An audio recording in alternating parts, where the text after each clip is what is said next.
So, good morning to all. Good morning, dear participants. Today we have with us a renowned personality with us, Dr. Rupa Sangvikar ma'am, who is currently working as assistant professor at Department of Botany, NES Science College, Nanded. She has over 11 years of academic teaching experience to undergraduate and postgraduate level. Uh, she has specialized in plant pathology, genetics, and biotechnology. She has also 13 years of research experience in plant pathology and mycology. She is a life member of MSI, Mycological Society of India, and participated in several workshop conferences organized by mycology and plant pathology groups. She has visited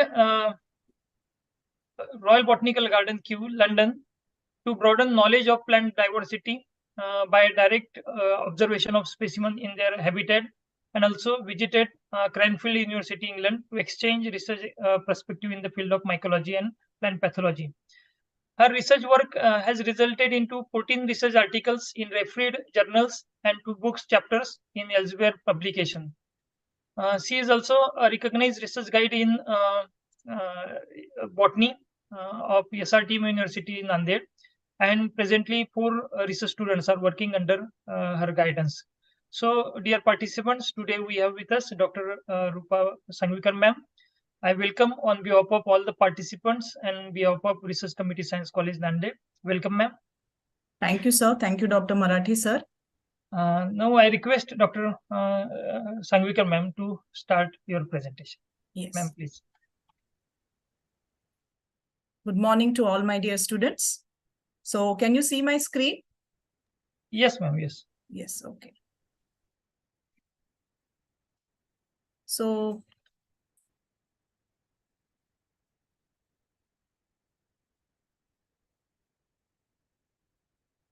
today I'll be speaking about on publication ethics, and the topics which I'll be covering are what is publication ethics, and some code of conduct, some ethical practices, some best practices like COPE and VAM, and some code of conducts like conflict of interest. I'll be speaking about predatory journals as well.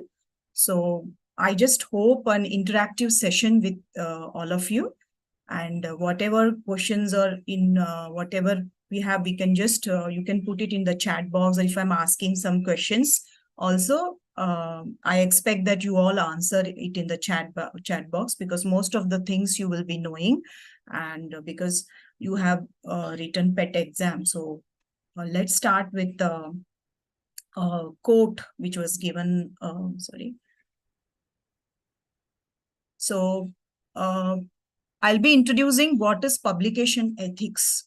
So publication. So most of the people, like if we are talking about scientist, if we are defining a scientist, most of the people say that a great scientist is who is very intelligent or who is very intellectual. But I say, or I also believe in Albert Einstein about this quote, that it is not the intelligence or intellectuality of a person which makes him great. It is the character which makes him great. So why I'm speaking about character in this session is we are going to speak about ethics. We are going to speak about publication ethics, combination of publication ethics. So most of our topic will be on non-ethical practices which are going on in publications. So that's why I'm speaking about character. So this is most of the this quote is given by Albert Einstein. So let me introduce you to publication. So by now we all know what is publication. So publication means it is basically a dissemination of your findings. Dissemination means whatever you are finding out. Dissemination means spread of information. So publication is dissemination of your findings to scientific community. That means you are spreading whatever information you are doing out of your experiment or out of your research. You are making it available to the general public. So that is publication. So these scientific publications are subject to peer review also. So basically publication is whatever you're spreading information of whatever you are doing. So you're making it available to the general public. General public is not the population of India or something. It's general public is who are in that scientific field, who belong to, suppose you are you all are students of life sciences, chemistry. So your research will be disseminated to people who are interested in life sciences, who are interested in chemistry.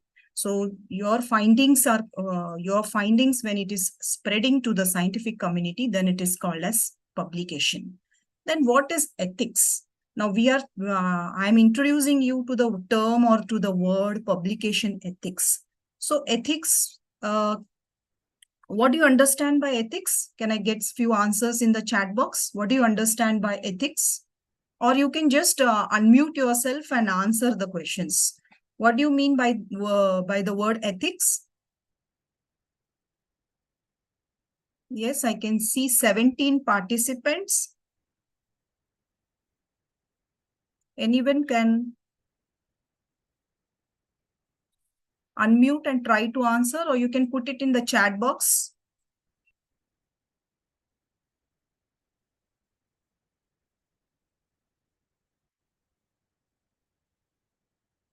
Yes, are you all there?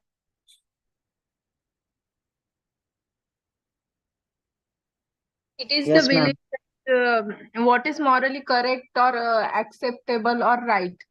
Yeah, yes, very good, Tejaswini. So, whatever, it's a code of conduct.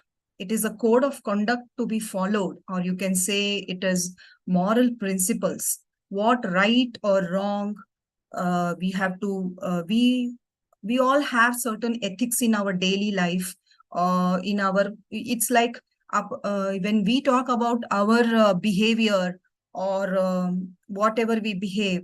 So it's like in terms of behavior also we call the term that this is unethical. Usually we don't use ethics in our day-to-day life. This is a term which is used basically in case of scientific community or in case of moral values and all. So we usually say, no, she's behaving wrong, or he's behaving wrong, he's behaving right.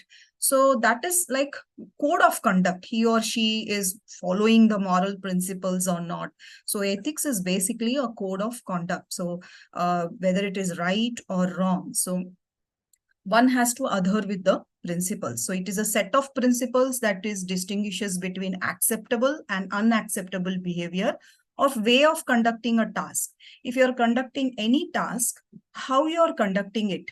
Is it a right way of conducting or a wrong way of conducting? If it is unacceptable, then it is unethical.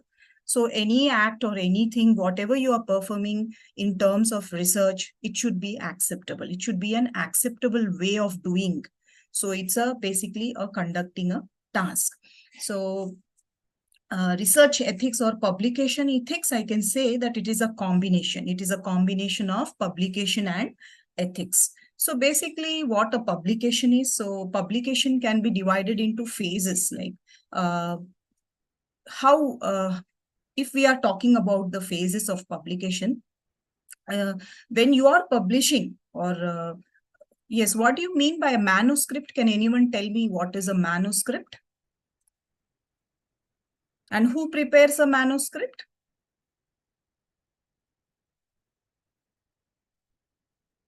Manuscript म्हणजे काय? तुम्ही सगळे आता research students. Yes. A document. Which kind of document? Yes, which kind of document, Priya? Illuminated document. Which document? Illuminated document. Okay, illuminated. What do you mean? I mean, can you give a little bit explanation of illuminated document? Means, ma'am, handwritten document. Okay, handwritten document, or you can say that it is a detailed preparation and it is prepared by a researcher. So you are research students, we are research, though we are a teaching faculty, we still are researchers. So whatever you cannot, it's a detailed preparation of your research work. So detailed preparation of manuscript is by the researchers. So if you talk about publication, it has two phases, like detailed preparation of manuscript, which is done by the why I'm showing you this PPT is, see, this is a publication which was done by us. So which stages or phases it passes through. So journal, author, reviewer. So preparation of manuscript is the sole worker of researcher. And second part is publishing the work. Now, who publishes this work? Who publishes our work? Journal. Different journals publishes our work. So detailed reporting, we can define manuscript as a detailed reporting of the research work is called as manuscript.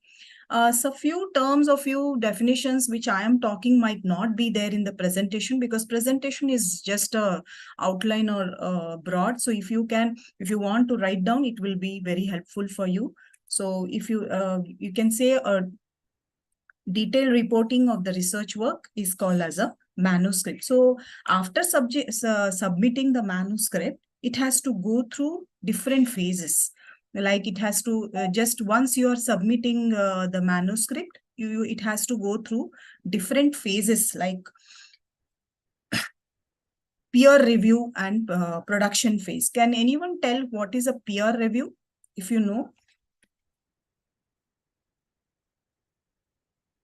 Yes.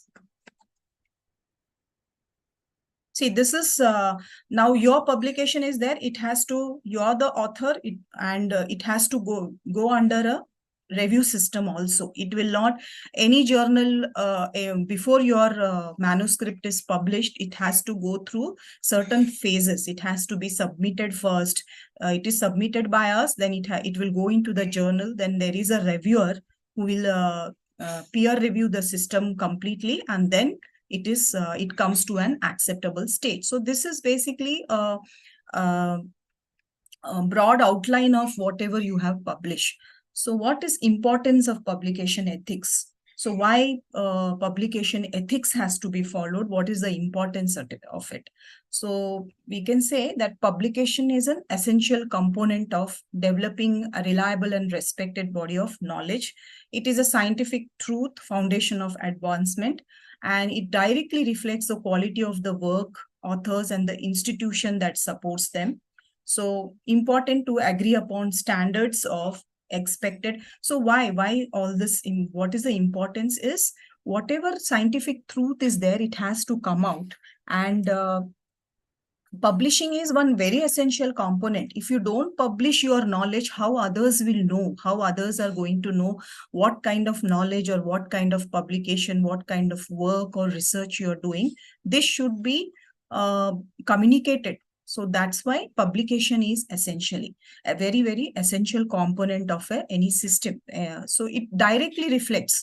So your publication will directly reflect the quality of the work. So you have to adhere with the standards which are set by certain. Now we will talk about two organizations like VAM and COPE, which will control all these ethical, whatever violation is taking place, whatever unethical practices are. So it's a guidelines which was given by two institutions, COPE and VAM, which we will be seeing in the further presentations.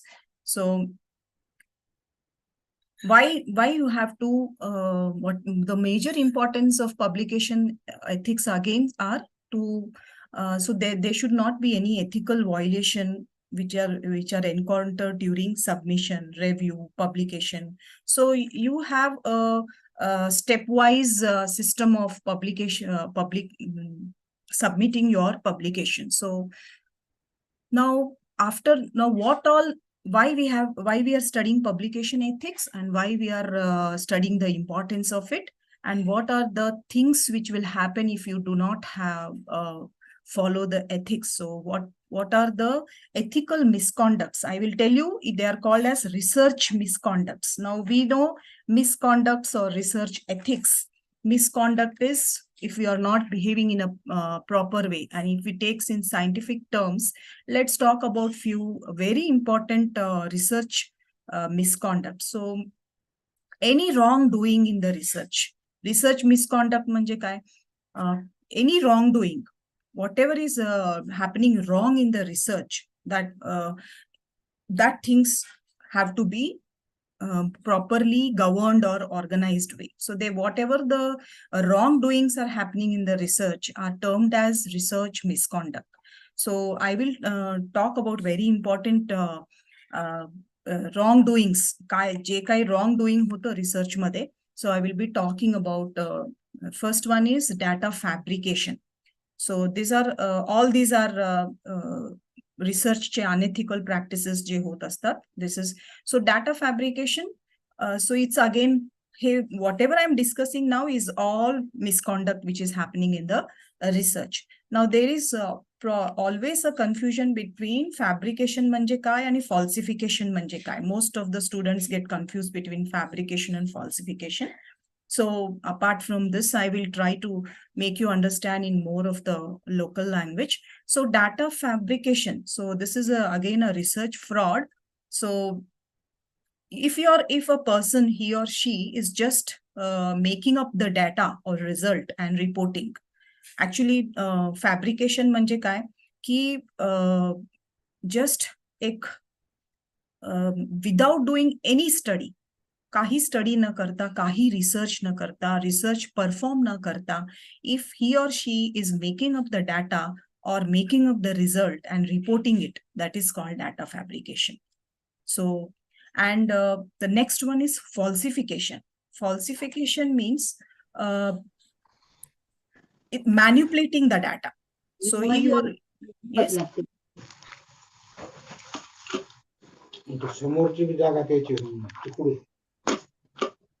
Sheetal Kolhe, can you unmute? What is it? Sheetal Kolhe. Yes.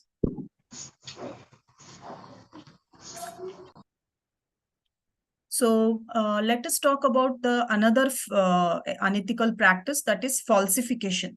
So falsification is manipulating the research material. You are performing the research, but you are misleading the facts. म्हणजे जे काही तुम्ही research, पहिल्या fabrication मध्ये काय आहे, तुम्ही research, you are not doing any research, फक्त तुम्ही you are not performing any research, but फक्त तुम्ही डाटाला मेकअप करताय. You're just making up some data, results वगैरे तुम्ही बनवताय without doing any study. Falsification मध्ये काय आहे, you are doing the work, but you are manipulating the complete research material. त्याचा equipment manipulate करत आहेत. You're changing, you're omitting the data or result such that the research is not accurately represented in the research record.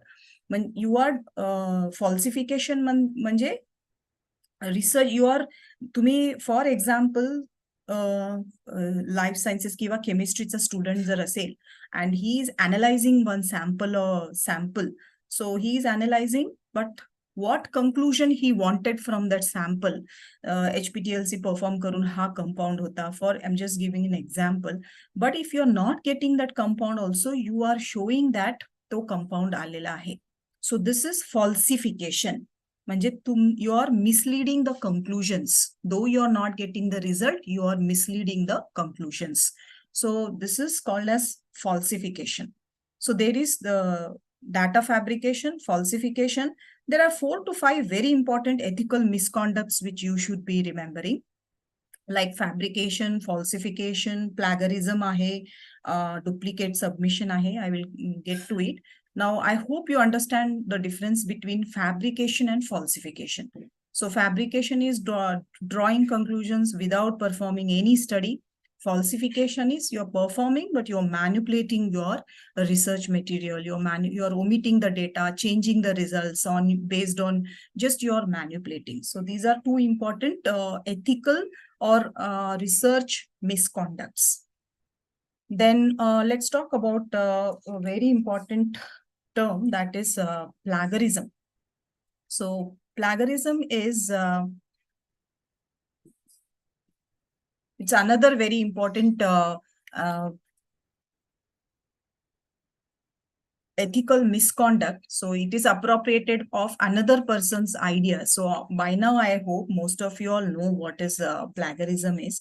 So plagiarism means जेव्हा तुम्ही दुसऱ्यांचा data copy करत आहेत, when you are copying someone else's data, ideas, processes, results without giving credit to that person. एखादा तुम्ही research करत आहेत, you're doing your PhD work, or you're doing you want to publish the work. So if you're seeing journals, you're seeing various papers, and if you're copying the data as it is from the paper, you're because जो काही that person XYZ scientist has written in that paper, you are copying that ideas, you're copying the methodologies, you're copying the results or any words.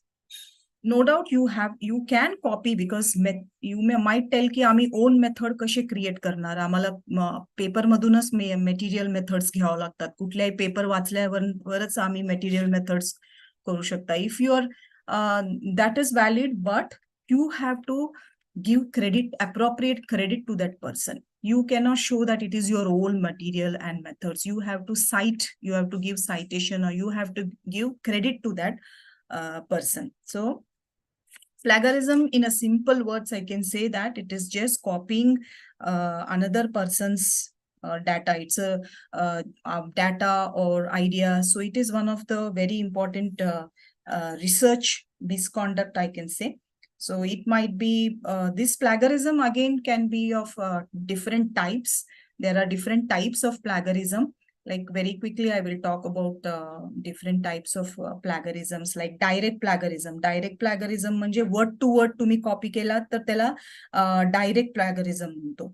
Self plagiarism म्हणजे if you are submitting your own previous work, तुम्ही केलेलं काम परत परत submit करताय, then and you're even you're not taking permission from the authors. Jenny authors, they work केलेलं if तुम्हाला तुमच्या पेपर मध्ये दुसऱ्या ऑथरचं टेबल, डायग्राम्स, आयडियाज कॉपी करायचंय, तर एक तर तुम्हाला साईट करावं लागतं, किंवा त्या ऑथरचं परमिशन घ्यावं लागतं की आम्ही तुमचा इमेज किंवा तुमचा जो वर्ड्स आहेत can be copy in our research paper. So this, when you are doing a research paper, you should follow certain code of ethics. So plagiarism is one of the there are many softwares related to plagiarism. So plagiarism, sometimes there is an accidental plagiarism also. That is when a person will neglect intentionally kara kiva unintentionally kara. When you are not giving credit to that person, then that is a ethical misconduct. Then the next one I will talk about is duplicate publication. So if your duplicate publication is, if you're published, or if you have already published a paper, if you're submitting a new manuscript which is containing the same data or same discussions as previously published manuscript, then it is called as a duplicate publication. So here duplicate publication, if we talk about this publication, I can tell you about other two publications, like overlapping publications. J paper already published आहे त्याचाच थोडाफार तुम्ही data change करून परत जर publish करत असाल, then that is an ethical misconduct. So that is called duplicate publication.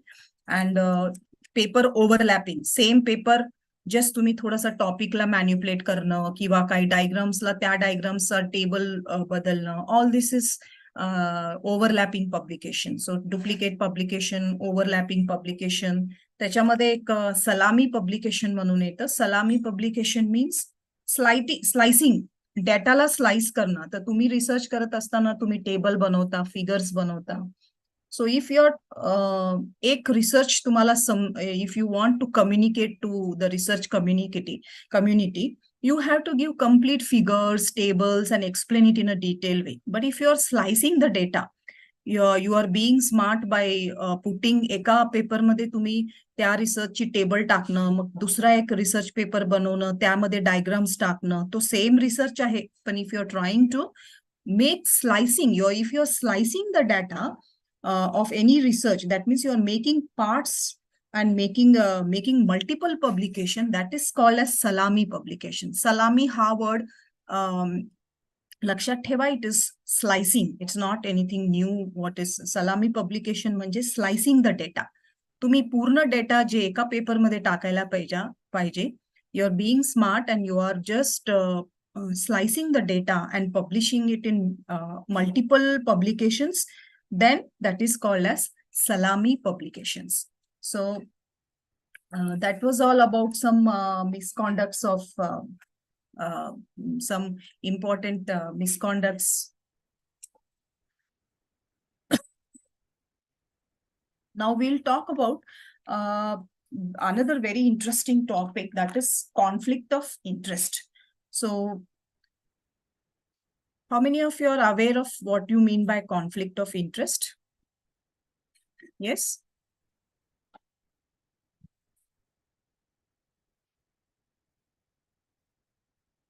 Yes, anyone aware of what is conflict of interest? Okay, fine. I will just try to explain it in a simple way, because most of you all, so it is another very interesting term. So basically an individual or me or you, we do research for, basically we do our research for many reasons, like we are interested in the research, or we want some good result out of it. की आपण suppose एक analysis केलं एका compound मधून, तर we are आपल्याला एक त्याच्यामधनं एक वी गेट समथिंग न्यू जो आतापर्यंत कोणी केलेला नाही. सो हे एक एन्थुझियाझम असते एका रिसर्चरची. सो तो any individual does research either for a pure research, or there might be some personal intentions also. So conflict of interest म्हणजे लक्षात घ्या.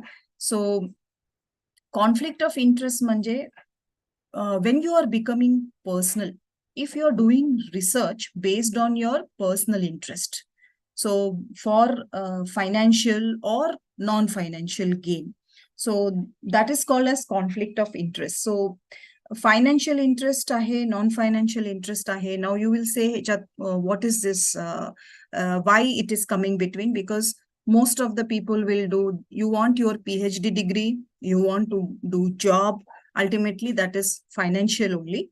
But it comes under conflict when you are publishing a paper or research work without giving the actual data, or without you are ultimately, if you are compromising on the result, जे काय result भेटला, if you are just compromising, actual work you are presenting, well and good. But if you are okay, if your research is based, you are neglecting the main intention of research. Main intention of research is what? Ki तुमचा research valid पाहिजे, तुमचा interest, whatever research you are doing should be open to the general public, and it should be benefited to the general public. But if your main intention of the work is work or research is based on finances, then what is a financial interest? Financial interest in conflict, like if a publication, a paper is given, I am making a research, and if I am giving it to for a peer review. Peer review म्हणजे काय? मी माझा paper दुसऱ्याला देते review करायसाठी. So if that person who is peer reviewing my research, if he is being biased म्हणजे he is being partial, and because I am his colleague or I might be his friend, so he is not he's not seeing the actual data. If it is wrong also, okay, he's just publishing it, and he is giving a yes signal for publication, then that is called as conflict of interest, because we are having personal relations, or he is my friend, colleague, and that's why without any. Or if you are publication something, financial interest, if anybody is offering in money or cash, so it may be anything, it may be money or cash, then, and he's publishing the data based on your offer of money, then that is conflict of interest. Then non-financial. So non-financial, see, financial interest is like purely that person doesn't know you, but you are offering him some money. That's why he will publish your work. Non-financial is basically आपले friends असो, colleagues असो, family असो, किंवा आपला एक personal relationship असेल त्या whoever is reviewing your paper.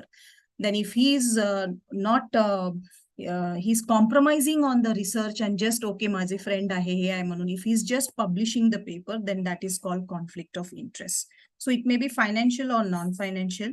So if you when you are publishing a paper, most of them will ask about they will ask if this paper has any conflict of interest. So you will be writing in at the end of your paper, no conflict of interest is there. So this is one important तुमचा जो research paper publish करत असताना एक section असतो conflict of interest. तर तुम्हाला माहिती राहायला पाहिजे की कॉन्फ्लिक्ट ऑफ इंटरेस्ट म्हणजे काय. So conflict of interest is it may not be fully apparent or it may influence the judgment of author.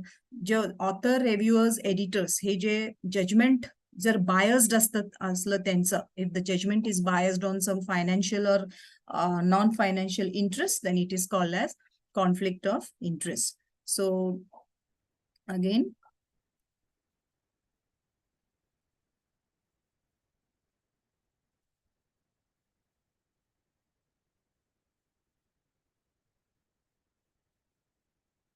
so importance, okay, we have gone through this importance of. So before going to the best practices like COP, this COPE, COPE and WAME, I would like to talk to you about this predatory journals. Anyone having idea of what a predatory journal is? Yes? Okay, here is, yeah, this is whatever I have spoken to you. All this is present in this PPTs. This is non-financial conflicts of interest. Okay. Now we'll talk about another important topic. Then we'll go to the COP and WAM. Anyone having idea of what is predatory journal?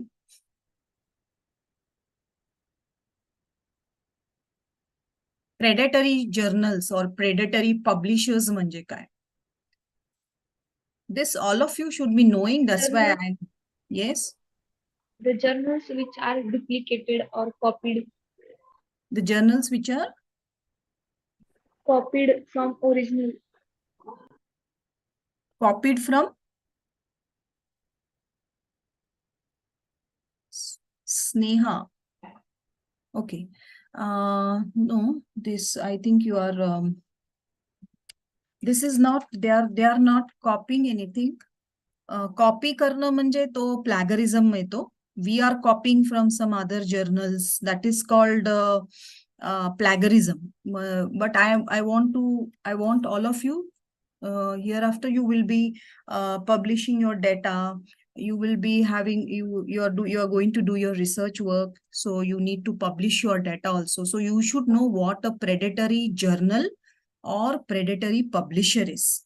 So these are you can say bogus journals. त्याला आपण deceptive journals म्हणतो किंवा नावासाठी असतात हे. They are namesake bogus और sudo journals, आपण ह्याला sudo journals म्हणतो. So hey, basically they are fake. They are fake journals, and you are all young now, aspiring birds असल्यासारखे आहेत तुम्ही रिसर्च मध्ये. तर तुम्हाला प्रेडेटरी जर्नल्स म्हणजे काय आणि हा प्रेडेटरी पब्लिशर्सच्या बद्दल तुम्हाला माहिती असावे. So these are we can call त्याला खूप सारे नाव आहेत, पण एवढं लक्षात ठेवा, बोगस जर्नल असतं हे किंवा नावासाठी. आणि ह्यांचं सेल्फ इंटरेस्ट असतं. ह्यांचं they are nothing to do with your research. तुमच्या रिसर्चची काही घेणं देणं नाहीये. त्यांचं सेल्फ इंटरेस्ट असतं. They are called deceptive, cheat journals. खूप नावं दिलेले आहेत त्याला, बट तुम्ही कुठल्या language, how you understand best is my concern. So basically academicians किंवा रिसर्चर्सला गडबड असते. जसं रिसर्चर्स, तुम्ही रिसर्चर्स आहेत तर तुम्हाला तुमची रिक्वायरमेंट डिग्री आहे. PhDच्या वेळेस असे पेपर्स पब्लिश करा, हे करा. You will have many things to do. And we are academicians, we are already on a post, so we are आमचा मेन एम काय असतं, आमचे promotions. We want promotions. So आमचा एक टार्गेट असतो की एवढं एवढं तुम्ही पब्लिकेशन करा, ते तुमचं प्रमोशन होतं. सर आमची घाई प्रमोशनसाठी, पब्लिशिंगसाठी असते, आणि तुमची घाई डिग्री रिक्वायरमेंट्स असो, किंवा तुम्हाला पब्लिकेशन, किंवा डिग्रीच्या नंतर तुम्हाला जॉब भेटलं, तुमचे पब्लिकेशन्स असेल तर तुम्हाला जॉब चांगला भेटतो. हा सगळं तुमचं काम असतो. बट हा प्रेडेटरी जर्नल्स हा त्याचा फायदा घेत असतात. So predatory journals are fake journals. They basically त्यांचा एक प्रॉफिट मेकिंग बिझनेस चालू आहे. सो ऍक्टिव्हली ते जेव्हा एवढं एक I would like to suggest that जो तुम्हाला स्वतःहून पब्लिशर किंवा जर्नल स्वतःहून जेव्हा तुम्हाला इन्व्हाइट करत असतो की तुमचं वर्क आमच्या जर्नलमध्ये द्या, सबमिट युअर मॅन्युस्क्रिप्ट, तुम्हाला असं व्हॉट्सअपवर मेसेजेस येतात किंवा मेल येतो, अँड सो मेनी थिंग्स, कुठल्याही सोशल मीडियावरून तो जर्नल म्हणतो. तर इतकं अट्रॅक्टिव्ह जर्नल्स असतात ते. It's a strategy. No reputed journal स्वतःहून तुम्हाला विचारेल की तुमचा मॅन्युस्क्रिप्ट द्या. We ourself have to search केल्यानंतर आपल्याला जर्नल जे लिस्टेड असतात त्याची लिस्ट वेगळी आहे, आणि these are non listed journals. They are not listed. ते स्वतः तुम्हाला अप्रोच होतील. They will actively ask you for your manuscript. आणि सुरुवातीला दे विल अट्रॅक्ट यू, अशी ऍडव्हर्टाइजमेंट करणार की तुम्ही सगळे young researchers, you will get attracted to their kind of advertisement. They will say no fees, no charging of fees. They will actively, they will ask, and they will say that we are not charging any submission fees or any publication fees. But once your publication is being submitted, they will say that for your submission we require so much of processing fee, and this processing fee is compulsory. So all this happens done by the predatory journals, and their work is not based on quality. They will not check the quality of your paper. They will basically they will not have any editorial board. एका listed जर्नलला एक board असतो, editorial board असतं. This editorial board will have board of members. They will have a peer review system. तुमचा paper गेल्यानंतर ते review होत असते, पियर रिव्ह्यू होत असते. सो बेसिकली हा एक प्रॉफिट मेकिंग बिझनेस आहे प्रेडेटरी जर्नल्सचा. आणि दे will just they will not have any peer review system, nor they will have any board. So you can just see, and they are even the editorial board जरी असेल तर ते fake असतो. They are incapable of judging. So and they will hide the actual information. So त्यांच्यामध्ये जसं आपल्या पेपरमध्ये indexing वगैरे असतं, तर ह्यांच्या जर्नलमध्ये कुठलाच इंडेक्सिंग नसतो. So they will just foreign तुम्हाला अट्रॅक्ट करायसाठी, ऍडव्हर्टाइजमेंट करायसाठी they will they will use some language which is boasting, म्हणजे खोटं चिटिंग लँग्वेज असते त्यांची. फॉरेन मध्ये स्विस आहे, कॅनाडियन अफिलिएशन आहे, असं they will put. But they will put a mirror of reputed journals. So foreign reputed journal. This is all done just to attract you young researchers, just to attract that, and there is no location mentioned. They will just attract you by putting that Swiss or Canadian affiliation. So most of it, the main goal of it is main goal is profit making. So then the main goal is nothing to do with your actual research. Just they are gaining profit out of it, and they will just confuse you. Mirror imaging म्हणजे काय, जे real journals असतात तसंच mirror दाखवतात तुम्हाला. They will confuse you, and they will basically they are doing a cheating in the community, scientific community. So जर predatory journals मध्ये जर तुमचा रिसर्च प्रेडेटरी पब्लिशिंग मध्ये गेला किंवा प्रेडेटरी जर्नल मध्ये गेला, सो what will be the impact? Suppose तुमचा रिसर्च किंवा तुमचा पेपर तुम्ही प्रेडिटरी जर्नलमध्ये जर तुम्ही पब्लिश केलात मिस्टेकनली, अननोईंगली झालेला आहे, तुम्हाला खूप अट्रॅक्ट केलं त्यांनी आणि तुम्ही तुमचा पेपर पाठवला किंवा मी पाठवलंय का, सो कॅन वी डिस्कस की ह्याचा इम्पॅक्ट कसा होणार? Anyone? What will be the impact of the producing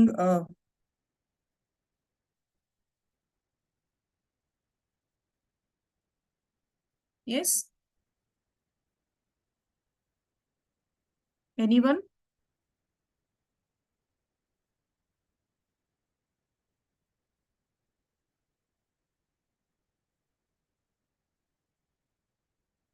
Think about it. जर तुमचा पेपर प्रेडेटरी जर्नलला गेला, by now you understood what is a predatory journal. मी एवढे टर्म्स यूज केलं, fraud, bogus, namesake, all this. जर तुमचा पेपर प्रेडिटरी जर्नलला गेला तर त्याचा इम्पॅक्ट काय होणार? What is the impact? तो पब्लिश होऊन येईल, it will publish, but the major impact is, you call it as scientific distortment. Means what? Wrong knowledge. लोकांवर म्हणजे पब्लिकेशन म्हणजे काय? आपण फर्स्ट टर्मिनॉलॉजी आपण बघितलं. Publication means spreading of scientific work, spreading of your scientific information. जर predatory journal through गेला, then तुमचं वर्क क्वालिटी आहे की नाही त्यांनी काही रिव्ह्यू करणार नाही. पिअर रिव्ह्यू सिस्टम. तुम्ही जर एका लिस्टेड जर्नलवर तुमचा जर पेपर पाठवलं तर तुमचा पेपर 3 ते 4 वेळेस परत येतो. इझिली ऍक्सेप्ट करत आहे ते जर्नल, मीन्स समजायचं की त्या जर्नलमध्ये क्वालिटीच नाहीये. Because any quality journal will not, if you are giving up your paper, 3 ते 4 वेळेस तो परत येतो तुमचं की हे करेक्शन्स करा, this is not correct. So if you publish a paper in a predatory journal, then wrong knowledge is given to the research community and poor quality research is there. Low quality, हे सगळे low quality journal मध्ये जर तुम्ही तुमचे paper टाकणार तर तुम्हाला citation सुद्धा भेटणार नाही. आणि तुम्ही तुमचा पेपर, तुम्ही इंटरव्ह्यूला जा, पुढील कुठेही तुमचा पेपर जर दाखवलं, एव्हरीवन नोस की हा प्रेडिटरी जर्नल आहे, तर you will be called as you can be scammed. I'm using the word scammed because you are not the journal in which you have submitted is a predatory journal. It has no authentication. It is just deceiving the young inexperienced researchers. So one thing I will from this, before you submit your work to a journal, you have to checklist. थोडंसं checklist करायचं तर की हा genuine आहे का, तो तुम्हाला offer करतोय, तुम्हाला अट्रॅक्ट करतोय, स्विस कॅनेडियनचं अफिलिएशन दिलेलं आहे, नो फीज म्हणतोय. So usually in experience researcher, अरे नो फीज आहे, कॅनेडियन आहे, अफिलिएशन आहे, फटकन you will put your paper into it. So don't do this. You have to check, एक चेकलिस्ट करायचं का हा जर्नल जेन्युइन आहे का. And if you do not have, at least discuss with your colleagues to know about the journal. You discuss with it and you can जर एक genuine journal असेल, so he will easily identify, and you can easily identify because त्यांचा contact number असतो, त्यांचं publication हाऊसचं email ID authenticated असतं. You can check with them. And त्यांचा एक पिअर रिव्ह्यू सिस्टम असतो, एक एडिटोरियल बोर्ड असतं.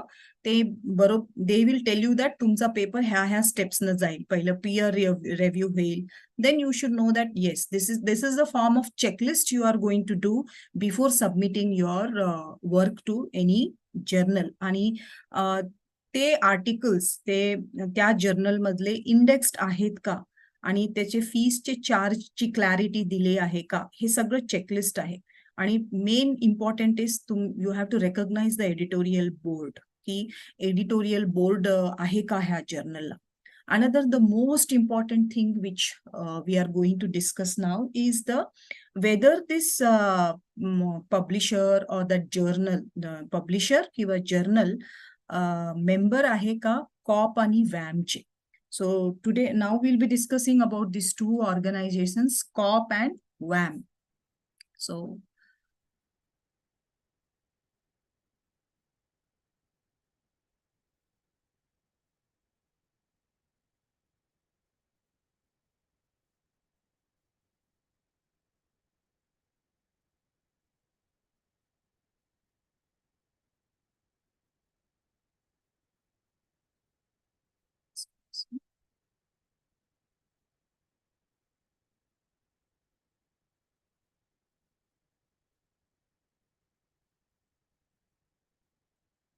let me check.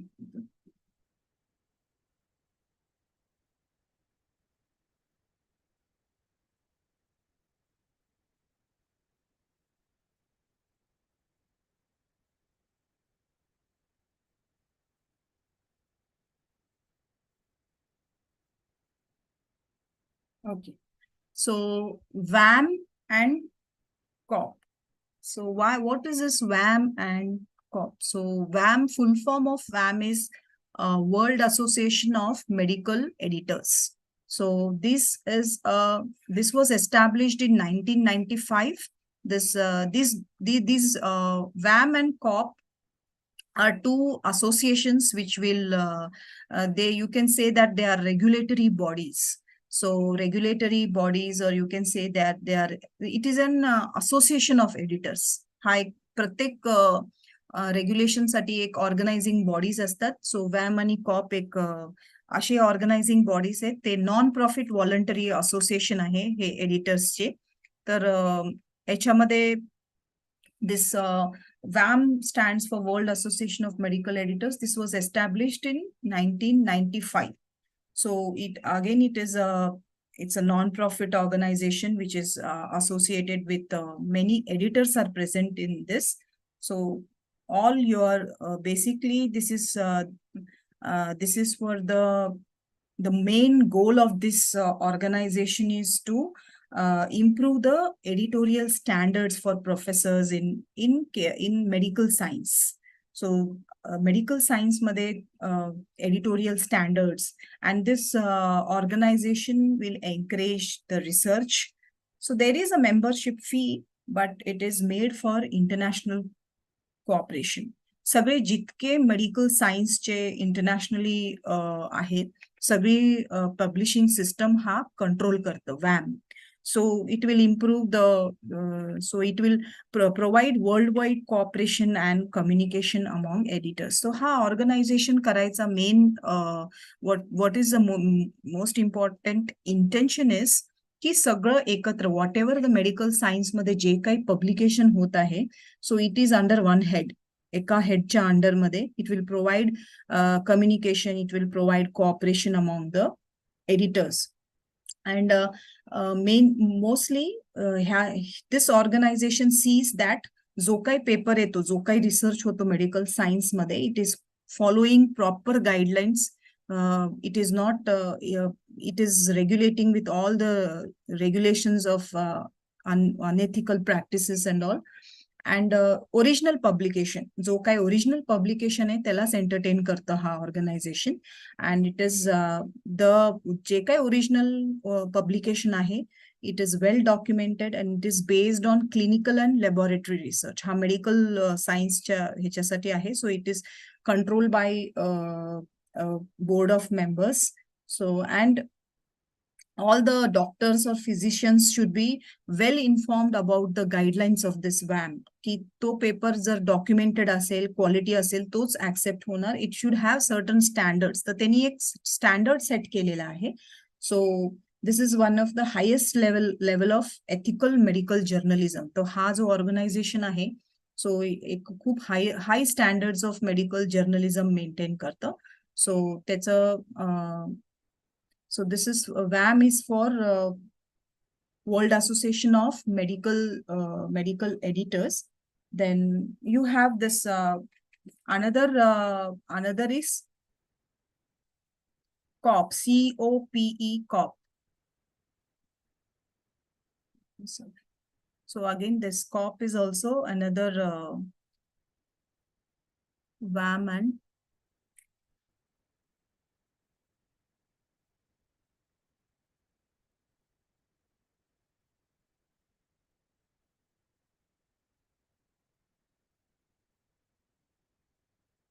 Okay, so best practices and standard settings, initiatives or guidelines of COP and WAM. So we just saw what WAM is.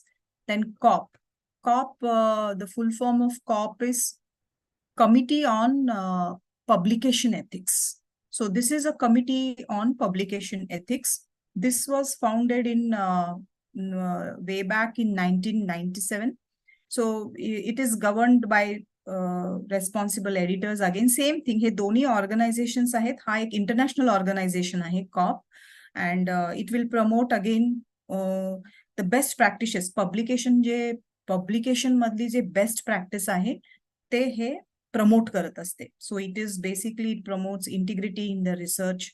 So this was founded in 1997. So it's you can say that it's a voluntary body which discusses about the scientific editors. The main aim काय आहे?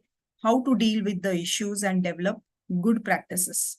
So याच्यामध्ये honesty should be actively encouraged. जो honest researcher आहे त्याचे papers हे करणं.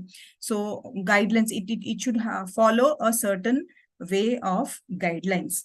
So it is again a non-profit organization whose mission is to त्यांचा main mission आहे की best practice of ethics or scholarly publishing, and also it assists, it will assist the editors and publishers. J publishers आणि editors आहेत त्यांना assistance देणं. आणि हा एक बोर्ड आहे, यांची एक ट्रस्टी फॉर्म झालेली आहे कॉपची. So it is govern by board of trustees. Maximum 12 members असतात त्या बोर्डमध्ये. सो हे 12 मेंबर्स काय करत असतात तर they are responsible for any important decisions, legal असो, फायनान्शियल असो किंवा एनी बिझनेस ऑपरेशन्स असो. So they are responsible, they carry out these operations in the scope, and they will operate all the activities going on in this organization, and at least they will meet 4 times a year. 4 वेळेस they will 4 times they will meet. So what is काय काय करत असतं कोपचं main role काय आहे? So they will address certain issues. COPE will address, they will address certain issues like ethical issues in academic publishing. So what ethical issues including plagiarism, fabrication. जर त्या they will hey J ethical issues जे येतात, जे आपण पूर्वीच्या slides मध्ये discuss केलेलं आहे, like ethical issues like falsification of data, fabrication, conflict of interest, data management, हे सगळे जे एथिकल कन्सिडरेशन्स आहेत रिसर्च कंडक्ट करत असताना. So this organisation basically guidelines provide करतं. So they will give guidelines and they will help the members to navigate the issues. So this is basically designed to help. It is applicable across all the disciplines to form all the journals or online publications. So they will basically COPE आणि WAM हे दोन्ही पण दोघांचा role almost similar आहे. हे एक organising bodies आहेत जे एका quality रिसर्चलाच promote करत असते. And they will provide guidance की काय पाहिजे तुमच्या क्वालिटी रिसर्च असताना, what are the requirements of promoting. So हा दोन्ही organisations they are accountable plus they are even transparent. त्यांचा एक मिशन असतं की जो काही रिसर्च येतो that should be it should provide a resource to educate and support the any individual. And if any falsification किंवा any ethical misconduct जर झाला, then it is having the right to punish it also. So this both the organizers, punishment means not a punishment of kiva he or she is jailed, not that kind of punishment. But if any it goes to plagiarism or anything, then the paper is not accepted, it is sent back, or they have to, they will so this they basically they control the unethical practices. So it is because COPE is advocated for research integrity in each of the research institutions. So every research institution मध्ये COPE चे guidelines follow केल्या जातात कुठल्याही research institution मध्ये, because research institutions मधली prime responsibility आहे to promote a good culture of scientific conduct among the researchers, students, and for prevention, investigation, and punishment of scientific misconduct. So one of the most important things to sorry.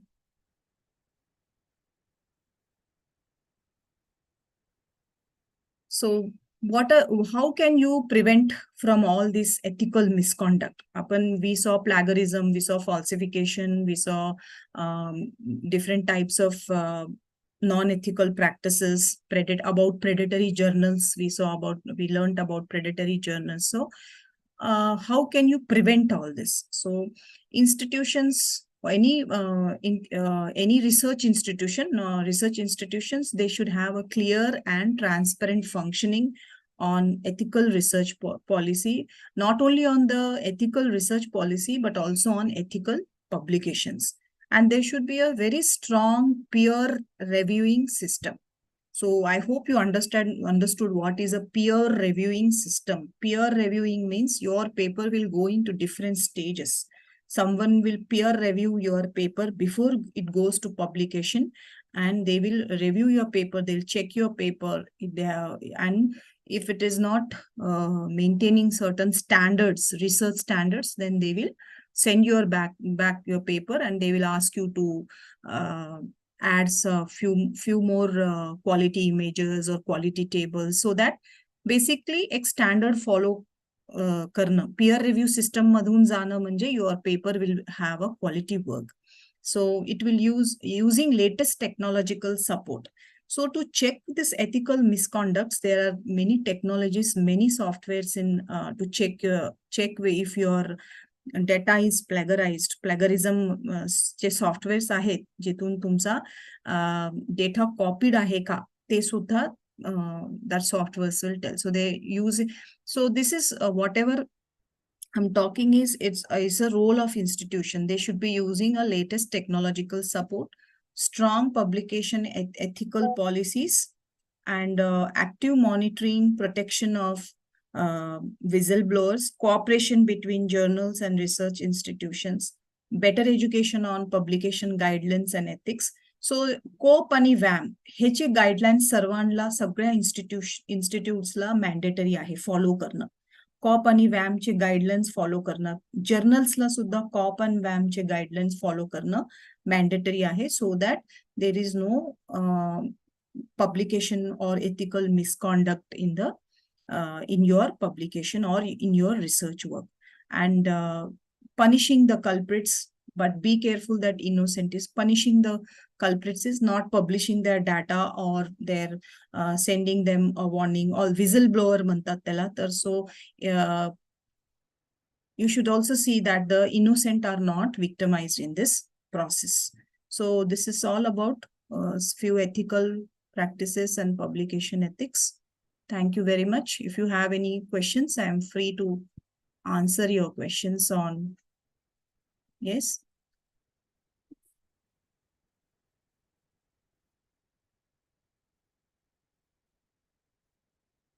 Any questions regarding publication ethics? You can put in the chat box or you can unmute and ask me any questions. Mug ma'am हा जो peer reviewed paper publication असतो हा valid असतो की नाही research म्हणजे PhD साठी? हा, पीयर रिव्ह्यू सिस्टम मधलाच व्हॅलिड असतो ना. तुमचा पेपर पीयर रिव्ह्यू होऊन जात आहे ना. Okay ma'am. पीयर रिव्ह्यू म्हणजे काय, तुमचं इव्हॅल्युएशन होत आहे based on scientific academic.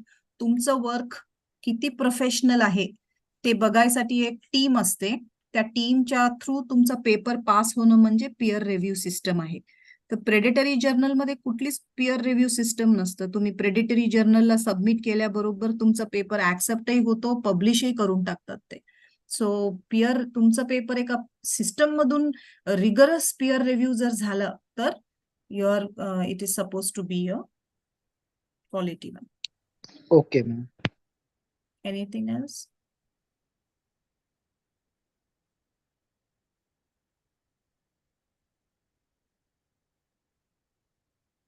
Okay. Thank you, ma'am. I think Mangesh has different meaning in his question. He want to ask either peer reviewed, but UGC care listed journals. Yes, yes. Actually, UGC has given the List of, yeah, listed. list of journals, which is mandatory for the publications while you are doing the PhD. So two publications which are in UGC care list. It is the mandatory option for to obtain a PhD. Mangesh. Okay, sir. Okay, sir. Any other questions? No, sir. Okay. So, thank you, ma'am. Okay, sir. I thank must express my gratitude towards Dr.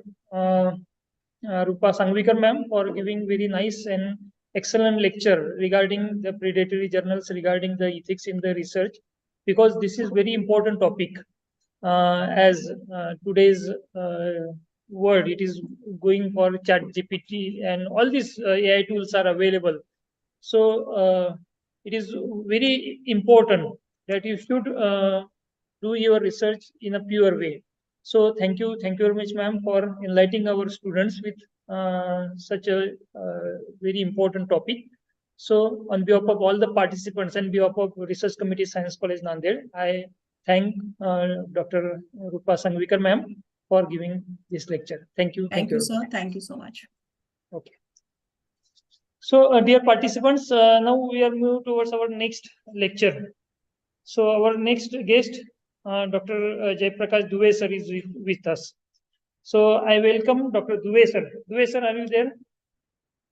Dubey sir, Yes, sir, I'm here. shall we start, sir? Sure, sir. Okay. So, I welcome Dr. Dubey sir on behalf of all the participants and behalf of Research Committee Science College Nanded for this today's session. Welcome, sir. Thank Now, I you. request Dr. Dubey sir to start your presentation. Sir, please.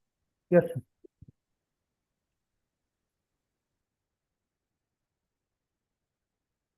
So, good afternoon to all you. Hope you listen me clearly. And today we will continue the references tab. The two groups, that is index and table of authorities, is remains behind to discuss. So today we will discuss these two groups of references tab, that is index and table of authority. In short, we will discuss it. Okay. So table of authority, indexes or index. What is index? Index is a list of keywords or key terms present in your document along with page numbers. Okay. And that can be easily insert into your document at the end, and from where we can find out that keyword is where that keyword is exactly situated or present in the document. For that purpose, the indexes are provided in books and theses. So that facility is also provided by MS Word, and that is under the index tab of index group of references tab. Okay. So how to insert the index? The steps are very easy. First of all, you have to mark those keywords or terms which are to be present or which are to be included into your index with the help of mark entry option present in index group command. Okay. So here is the mark entry window, from where you can select all those keywords or terms or significant words in your document from top to bottom. Okay. For example, suppose I want to select internet select that internet word from your document, then click on this mark entry window. It will be appear here. Then click on mark. Okay. Then go to the next keyword or significant word. Select that one. For example, suppose I want to use Microsoft Word, like this. Again, click on this mark index entry window. It will appear here. Click on mark. In this way, you can select all the significant words or important words or terms of your document from top to bottom. Okay. And close it. After marking all the keywords, close this window, mark index window, and go to that location where you want to insert the index. So generally indexes are present at bottom of your document. Go to the bottom or last page, click there and click on insert index option present in index group. It will open the index window, the type, then indent, then run. Such options are here. And columns, if your indexes are number of there, then you can make it in 2 columns or 1 column. For example, I am just choosing the column without column, that is single, and click on. From here, you can also mark entries if necessary and click on OK. So in this way, along with page number, the entry will be or index will be created along with page numbers. Now, one more thing is by default added to your document, that is, which is showing that this Q, which is indicating that this document is formatted, so paragraphed. So that can be removed from Home tab and clicking on this paragraph command. It will be automatically removed. So in this way, we can create index in our document. Clear? Or you can give heading like index.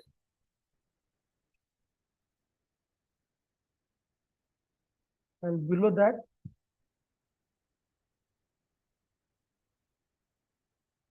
format it and it becomes your index. Got it? In this way, index can be inserted or created in your document. Got it? What are the steps? Steps are very easy. Go to the references tab, click on mark entry, from where it will open a mark index entry dialog box or window, from where you can mark all the entries or special words or keywords or significant words in your document which are present. Then select that words and click on mark. Select that specific word throughout the document. Then click on mark option. In this way, you can select all the keywords or the words and finally click on mark. Then close the window and go to that location into the document generally, which is at the bottom. Go to the bottom by page down or scrolling.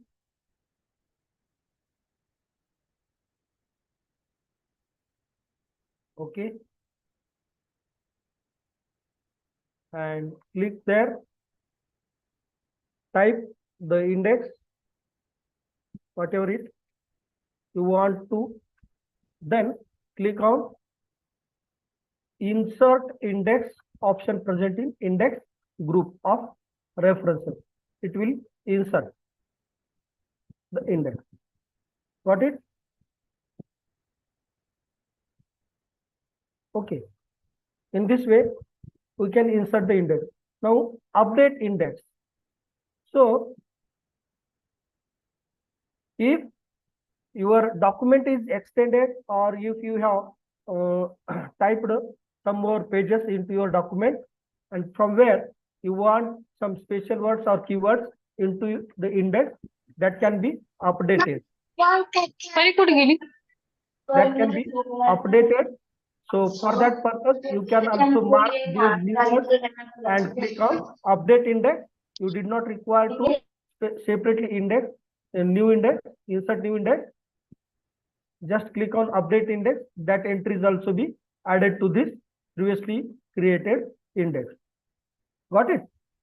In this way, we can insert or attach an index page to your document.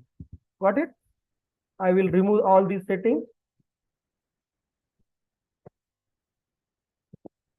Then the last group present in references tab is table of authorities. Table of authorities means it is the list of references about the citations from the legal documents. That means it shows the list of citations in your research paper or thesis. That can be also added or insert add to your document at the bottom, which is also at the bottom. That can be added with the option table of authorities. So here the same option is provided, that is mark citations. The option or command itself is indicating that you have to mark all the citations which you have previously inserted into your document with the help of what? Citations and bibliography. That is citations that are to be selected with the help of mark citations, and after selecting or marking all citations in your document from top to the bottom, go to that location where you want to insert the table of authorities, which is generally the bottom location of your document or thesis or research paper.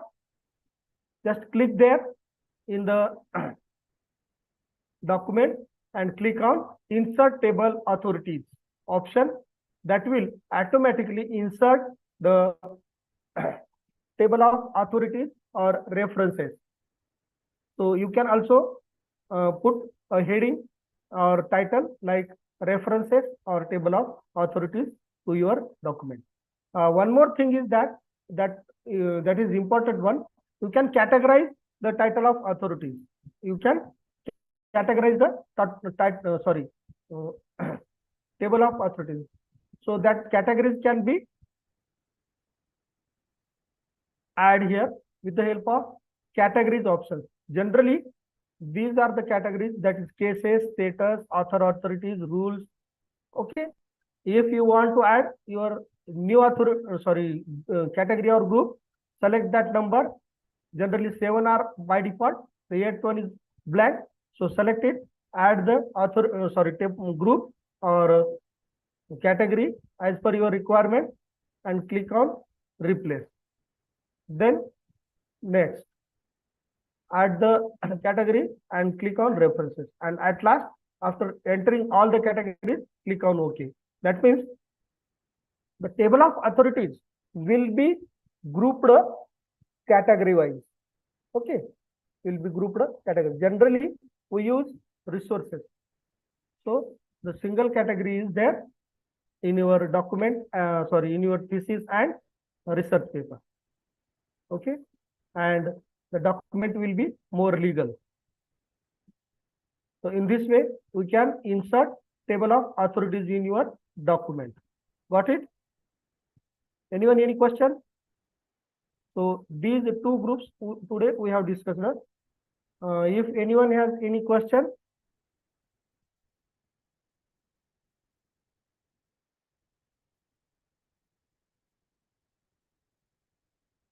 Hope there is no question. Now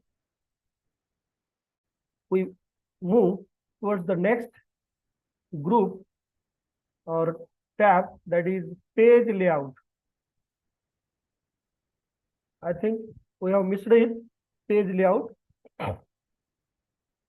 So today we will discuss this page layout tab in detail.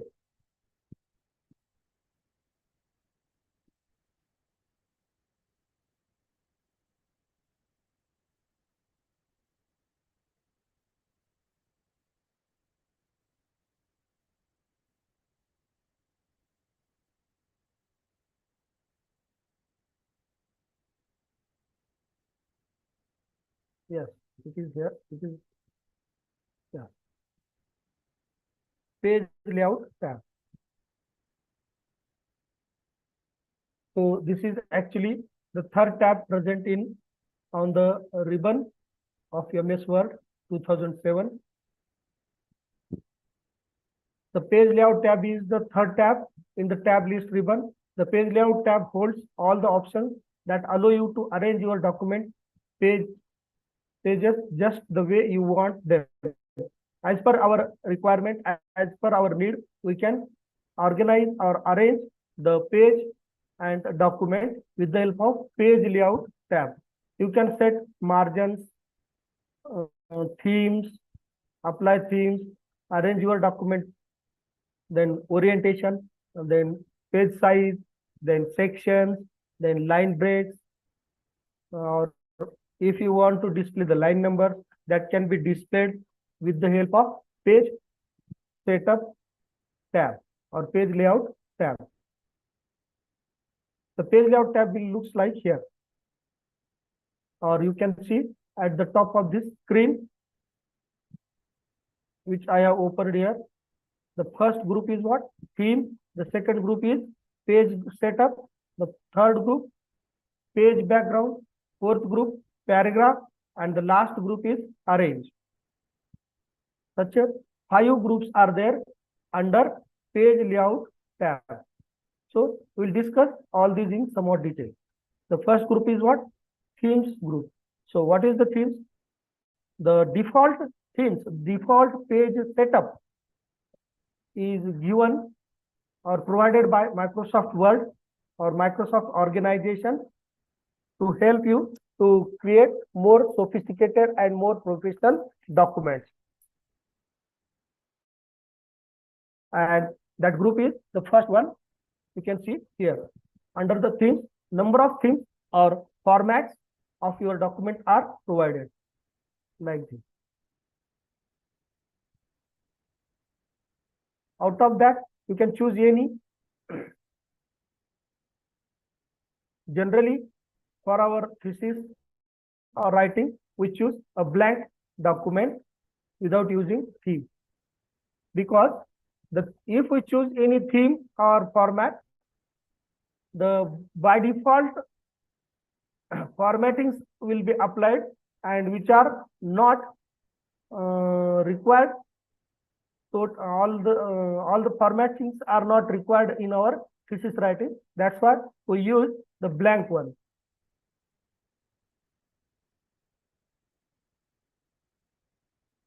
As an informative information, we must know what is the use of themes.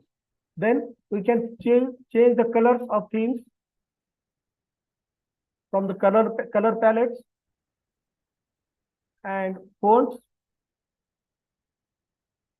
and then effects. So this one is not that much important regarding to our thesis or research work. That's why we will discuss it in short. Then the next is what? Page setup. Page setup, which is important one. Generally, we have to set up the page as per our requirement. So the page setup tab or group is important one, which is filled with margins, orientation, size, columns, then breaks, line number, and hyphenation. such commands or options are present in page setup group. Okay. This group looks like this one, as you can see on the screen. So the first option is what? Margins. There are 4 margins to your document, that is left margin, right margin, top margin, and bottom margin. Except this margin, the remaining space is considered as your document space, and that margins are intentionally left in your or provided in your document. Its use is what? Margins are important one. Generally, margins are given into the document to write your comments, and to some indications can be written on the remaining space of your document, that is margins. Okay. Various types of margins can be set, that is normal, then narrow, moderate, wide, mirror, office, 2003 default one. This is the default one, where the top, left, and right, and that is the 4 sides of documents can be margin, and the custom margin is also provided. If we click on custom margin, under the margins, custom margins option, it will open a window, that is page setup, where margins is the first tab, top, left, then bottom, right, and lastly gutter or gutter position. Such a margins, that is generally by default it is 0.5 inch, half inch. As per your requirement, you can change if you selected the custom margin. The default one are best one. What is the use of gutter? Anyone?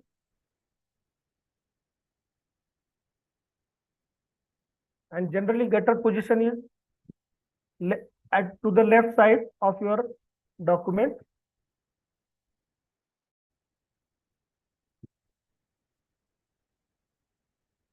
The gutters are generally put into your document for the binding purpose of your thesis. If you are not given this gutter margin, then your sentences or lines cannot be seen clearly or read clearly. That's why that sentences will be caught into the binding, and that cannot be read clearly. So this is a bad method.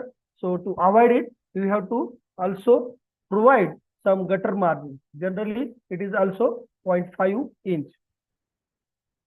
Clear? Then paper. So that can be also seen from here, or page size, that is paper, or from margins, and this paper. The list of paper sizes is provided here as per your printing purpose. For printing purpose, what is your source of paper? Regarding or as per that source, you can select the size. Generally, it is what? Letter size.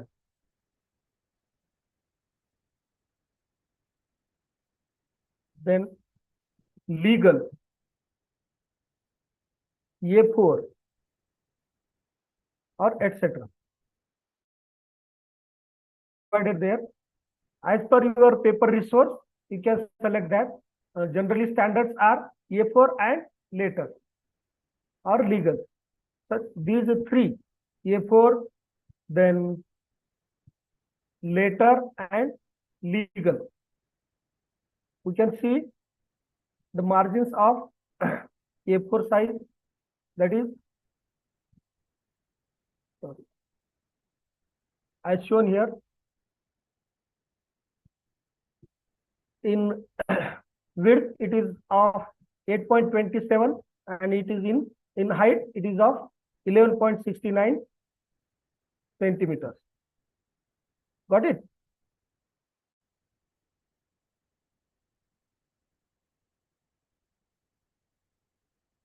So you can choose that paper size which is present or which is with you as a paper source. What is?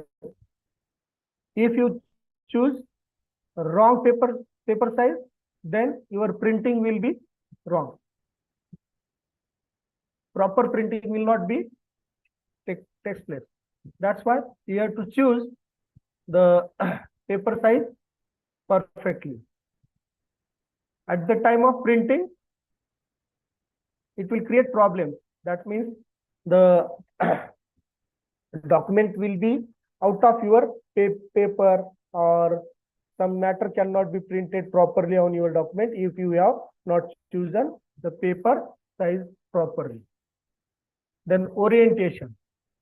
The second option or command is orientation. That is, it is portrait or landscape. As per your requirement, you can choose portrait or landscape. Generally, if the tables which are present in your document are of larger one size, then you can, it is horizontal one, and portrait is what? It is horizontal one. That can be choose. As per your requirement, you can choose from the orientation option. Now the columns. Many times your research paper is presented or typed in columns, 2 columns. So that can be easily made or done with the help of columns. Select your document. Suppose I select Control A and click on columns. One column, it is now currently it is in 1 column. If I want it to be in the 2 columns, just select 2 columns. See the effect, what happens. The whole document is converted into 2 columns. In this way, we can make our document in 2 columns. Got it? What are the steps? Just select the document. Select the document and click on columns option under page setup and select 2 or 3. How many columns you want? Select that one. Various options are there. Generally 2 columns of same size. 3 columns of same size. If you select left one, the left column is of smaller size and right column is of larger one, like this. Generally, the columns used in this research paper writing are of same size. Many research papers are available in columns, so that can be applied with the help of columns. Then we come across what? Breaks, line numbers, and hyphenation. So breaks are nothing but page break, column break. These options are given here. That means you can create the sections of your page or document in your document, or you can break your page into 2 parts with the help of breaks. So the breaks are page. The first option will break your page into 2 parts, 2 pages from the next page. That is, make the point at which one page ends and the next page begins. It will make that or insert a page break at the point where you have your mouse cursor is. From the position of your mouse cursor, it will break the page. The next one is what? Column. If your document is of column type, 2 column type, then we can use column break. Then text wrapping is separate one. So what is text wrapping? Text wrapping means what? The size of text will be fixed in a particular size. Okay, that is text wrapping. And section. With the help of section break, we can create section in your document. That is, what is the use of section? You can apply different types of formattings to as per the section. Okay, generally, what happens in our research, when we complete our thesis and type it, so the page numbers are of two types. That is, the first 10 pages are numbered with Roman type, and the the chapters are numbered with 1, 2, 3, regular numbering. So different page number styles are to be applied. In this case, we can apply or we can use sections. Create the section and two sections, that is for first 10 pages, you use or create a first section and the remaining is second section. So to the first section, apply page numbering like Roman, and to the remaining section, apply normal page numbering. Okay, it is important one. So this is about break. Then what? Line numbering. It's very simple. Select the document and apply continuous. It will show the page number. Select the document and restart on each page. It will give the numbers to the lines on each page starting from 1. Okay. Generally, this is not used in our research. So then the next is what? Hyphenation. What is hyphenation? Anyone? What is hyphenation?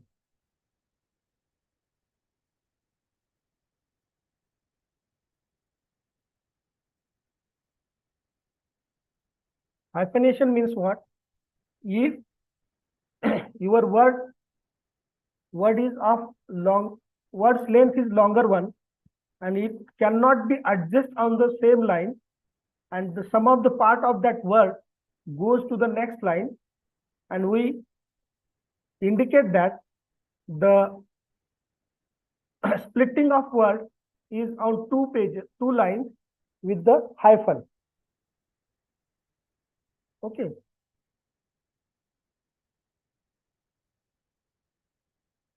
So for that purpose, hyphenation is used. For example, suppose I want to write, that is word. The 2 words RD will be on next page. So RD. So like this. So this is called what? Hyphenation. So that can be applied to the document very easily. Just select the document and hyphen it automatically. So select the whole document and click on hyphenation, click on automatic. Wherever the words are like here, this one RE, reminder, then bottom. Okay. It will automatically hyphenate your whole document. Like this. Union, content, operation, paragraph are hyphenated here. So that can be easily done. What is the process? What are the steps? Very simple. Select the document by pressing Ctrl A, or select that paragraph by moving your cursor and dragging your cursor, and go to the page setup, click on hyphenation automatic. Manually means what? It will show what are the words are to be split on 2 lines that will be shown. If you want to make it as a hyphenate, you can click yes, otherwise no. In this way, we can also manually apply the hyphenation. Got it? So this is about the hyphenation. What are the steps? Steps are very easy. Select the document, open the document, select the document, go to the page setup in page layout and click on hyphenation and select the option menu automatic. So the page setup group is completed here, and the next group is what? Page background. Page background.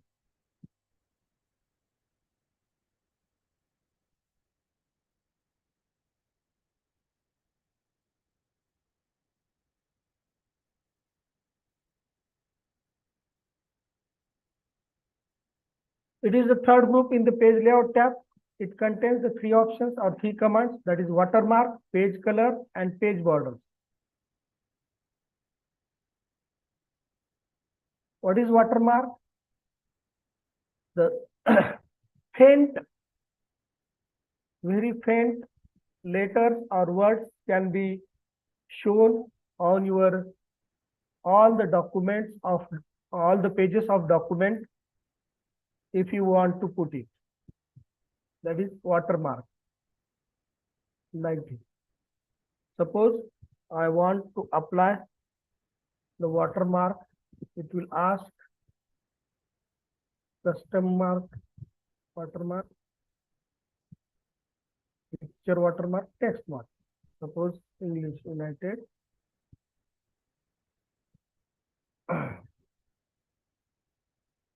Any color and text. What is the text? Suppose science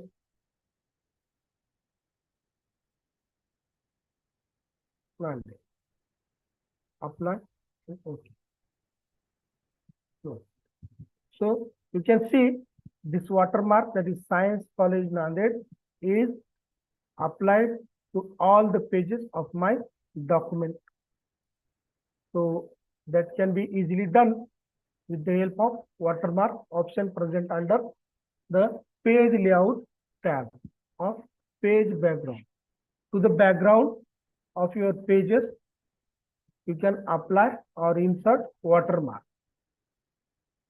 What is watermark? Watermark is nothing but a special or special word which indicates that it is that document belongs to particular firm, particular organization, particular person, ownership. Okay, that can be shown, or the significance of that document can be print. Okay, so generally this one is also not used in your thesis writing.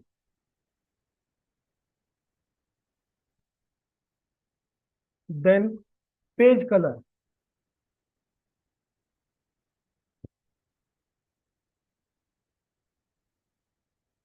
The steps to insert a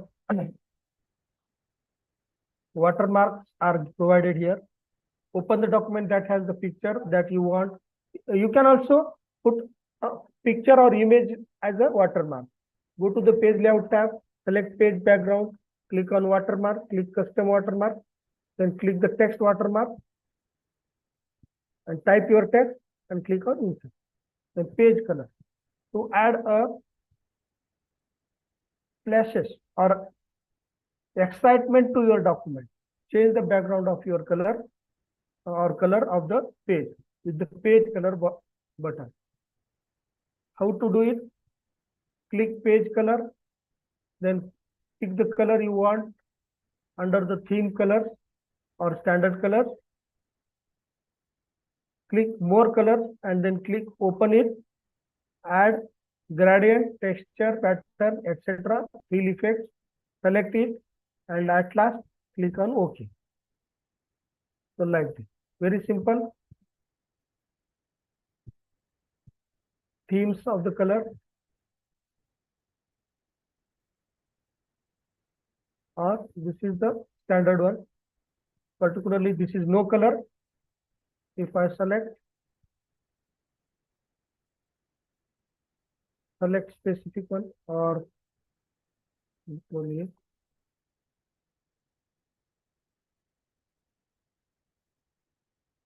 the selected color will be applied to the page at the background. Okay. More colors from where you can select. As you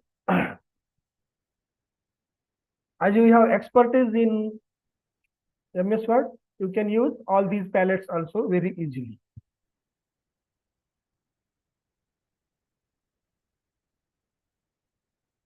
Then page borders. This one. So page borders are important for our thesis writing. For some special pages, we apply the border, or generally many of the researchers apply borders to all the pages of your thesis. So we can use it. So that can be easily add to your document pages with the help of page background and page borders option. If we click on page borders, it will open a window that is border and shading and provides the page border. This is the border and this is the page border. So none, box, shadow, 3D, custom. If you want to apply custom one, you can select that one. Generally, box, it will give the preview, how it will look. This is the shadow and this is the 3D. Generally, we use box one, then apply the style for line or border. This is a solid line, but thin line, dotted line, big dotted line.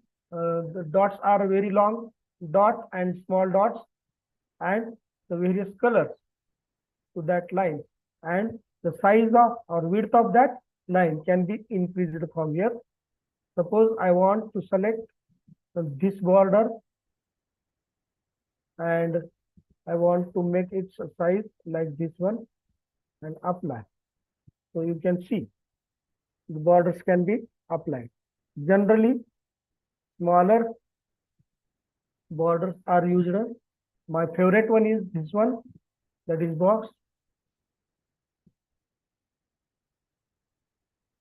This one, and the proper, that is width is same. If you want to change the colors, you can also change that color, but we keep it black one and click on OK. So that borders are applied to all the pages. Okay. In this way, we can apply. What is the use?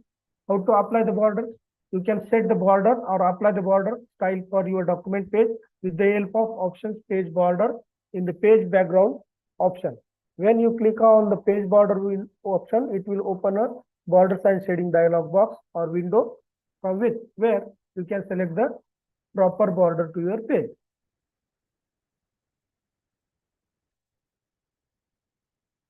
Then the next group is what? Paragraph. Next group is what? Paragraph. The paragraph formatting can be done with the paragraph group. When you format paragraphs within a document, you can change the look of the entire document. Formatting the paragraph allows you to change line spacing, indent lines, and alter all of your paragraphs or just a few so that look the way you want to them. Means the paragraphs or document as per your requirement, as per your need. You can change the formatting and of the whole document or some paragraph. Okay. Many of the tools you can use to format your paragraph will be present at page layout tab of within the paragraph. This one. What are the options? That is indent, left indent, right indent, then spacing. What is indent? Anyone?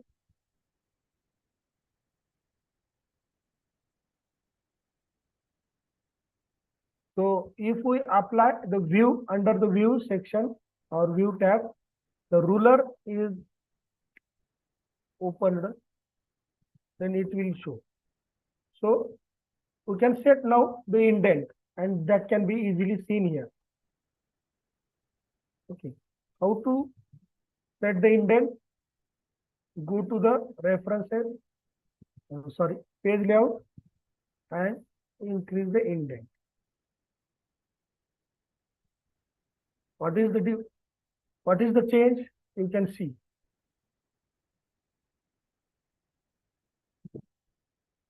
This is the change. Or you can drag and set.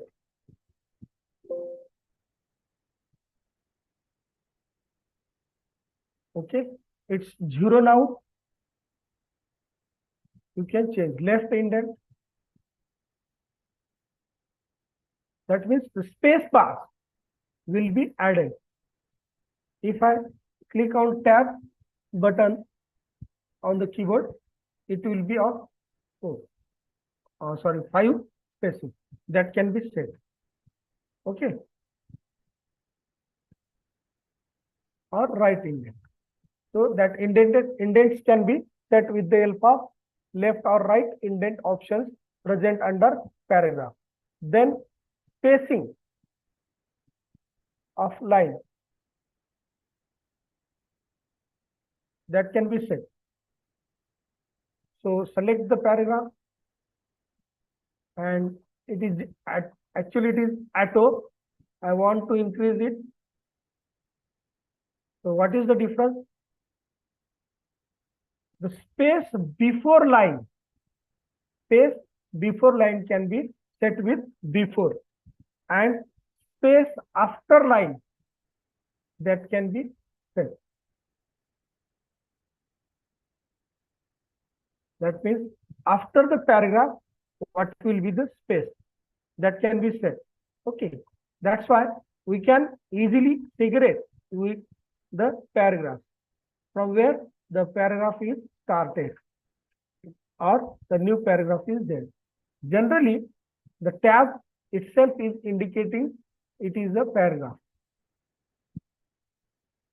So the paragraphs can also be set, or the spacing can be. And if you want to make the spacing of lines, that can also be done. Select that paragraph, right click, then click on paragraph. It will open indent and spacing and line and page break. So here indentions are there, and here is the spacing.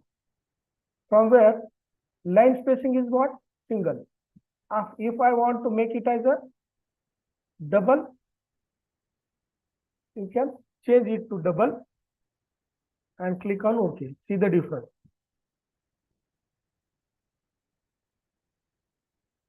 So generally, I think it is double for your thesis writing.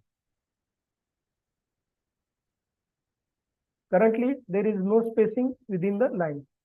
Before that, we have seen spacing about paragraph. Suppose these are the 2 paragraphs.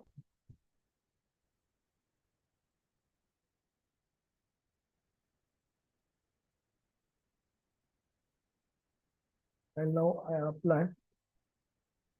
Sorry.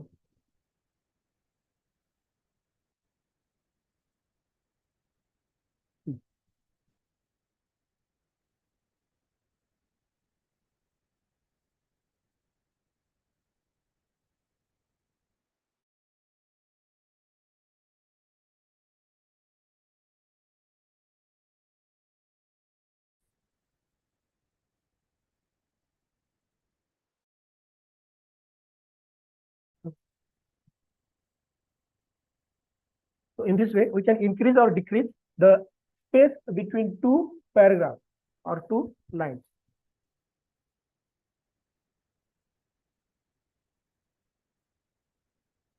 Got it? So this is about paragraph. Then the next one is what? Arrange. So this one is not that much important as per our syllabus.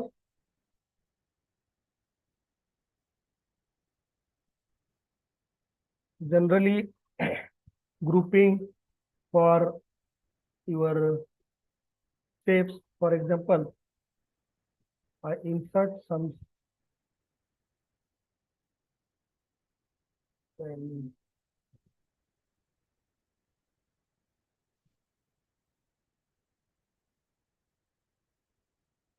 so all these shapes are individual, separate one. Suppose I want to make it a group, so that can also be done. I think just I have to select, and if I click on group, it will be grouped into a single object. It will be, these tricks are very common and simple, and which are very helpful to design or create your own algorithms page or your graphs or images for that purpose. Also, we can degroup, ungroup. Okay. Then we can rotate. Okay. Then alignment, align to the left, all, align to the middle, etc. And this one is what? As I have put on the page. Then send behind, bring to front, that are important one. Suppose my object is here and I want to put it to the back. Send to back. What happens? Suppose I want again it to be front. Okay. Text wrapping.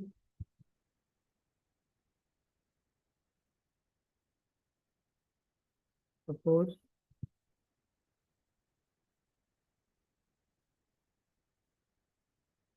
you want to type some text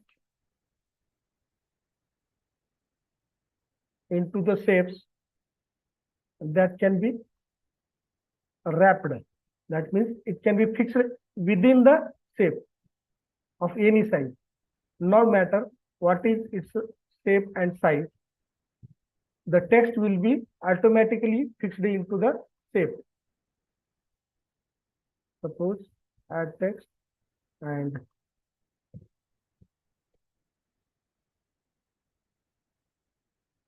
it is in 3 lines. Suppose I want to wrap in a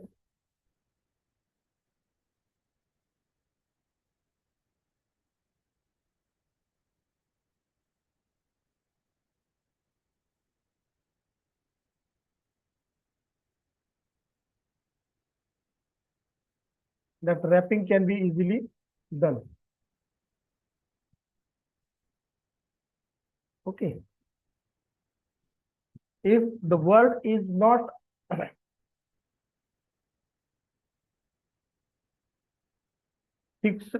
fixing or fixed into the shape, that can be done. Otherwise, what happens? That word cannot be completely shown in your shape. So wrapping is to be applied. Rotate, we have seen, align, group, bring front, positions, we have seen here. So this is about arrange in page layout. So I think it is sufficient for today. Up till now, we have seen home, insert, page layout, references. Then in the next lecture, in the next two lectures, we will see mailings and review. These two tabs are important one, so that can be discussed in the next lecture. I think this is sufficient for today. If anyone has any question regarding this page layout tab, he or she can ask.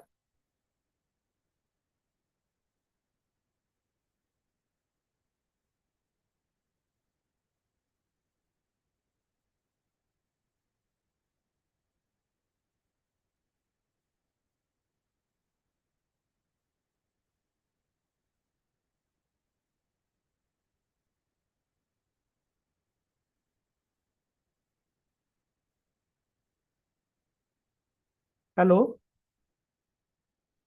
Marathi sir. Hello, sir. Sir, झाले असतं lecture. Okay, sir. Okay, sir. So, thank you, sir, for giving excellent lecture on MS Word, I think. So, Yes, sir. I must express my gratitude towards Dr. Jayaprakash Dubey, sir, for delivering lecture on computer application. Thank So, you, on sir. behalf of all the participants and behalf of Research Committee Science College Nanded, thank you, sir. Thank you. Thank you very much.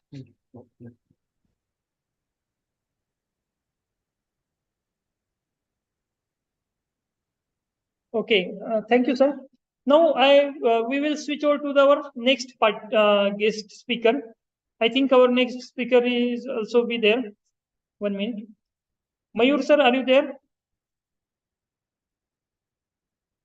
Mayur sir? Ingre sir, Mayur Ingre? Hello.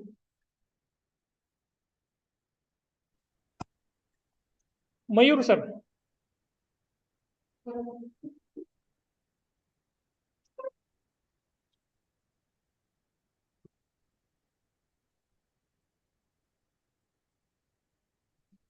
Hello sir आवाज येत नाहीये तुमचा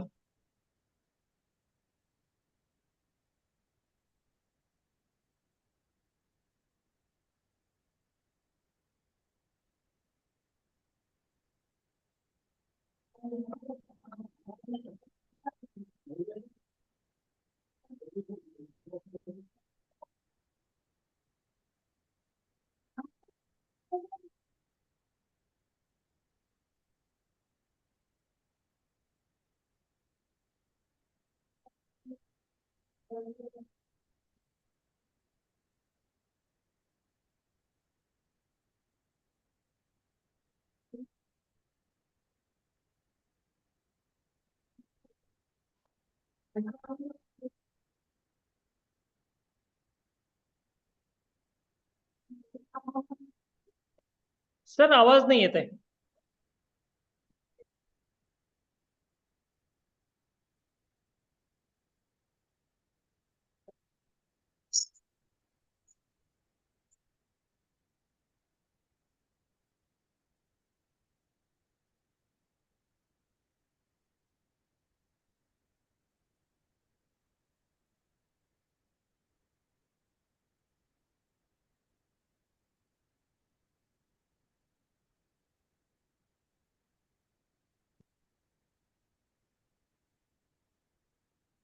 sir आवाज नाही येत आहे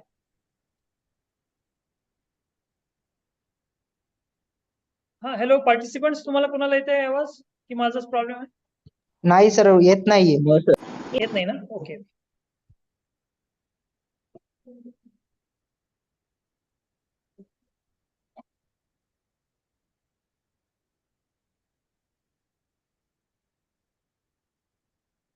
hello आता येतोय का सर आवाज हा आता येतोय हॅलो हा आता येतोय sir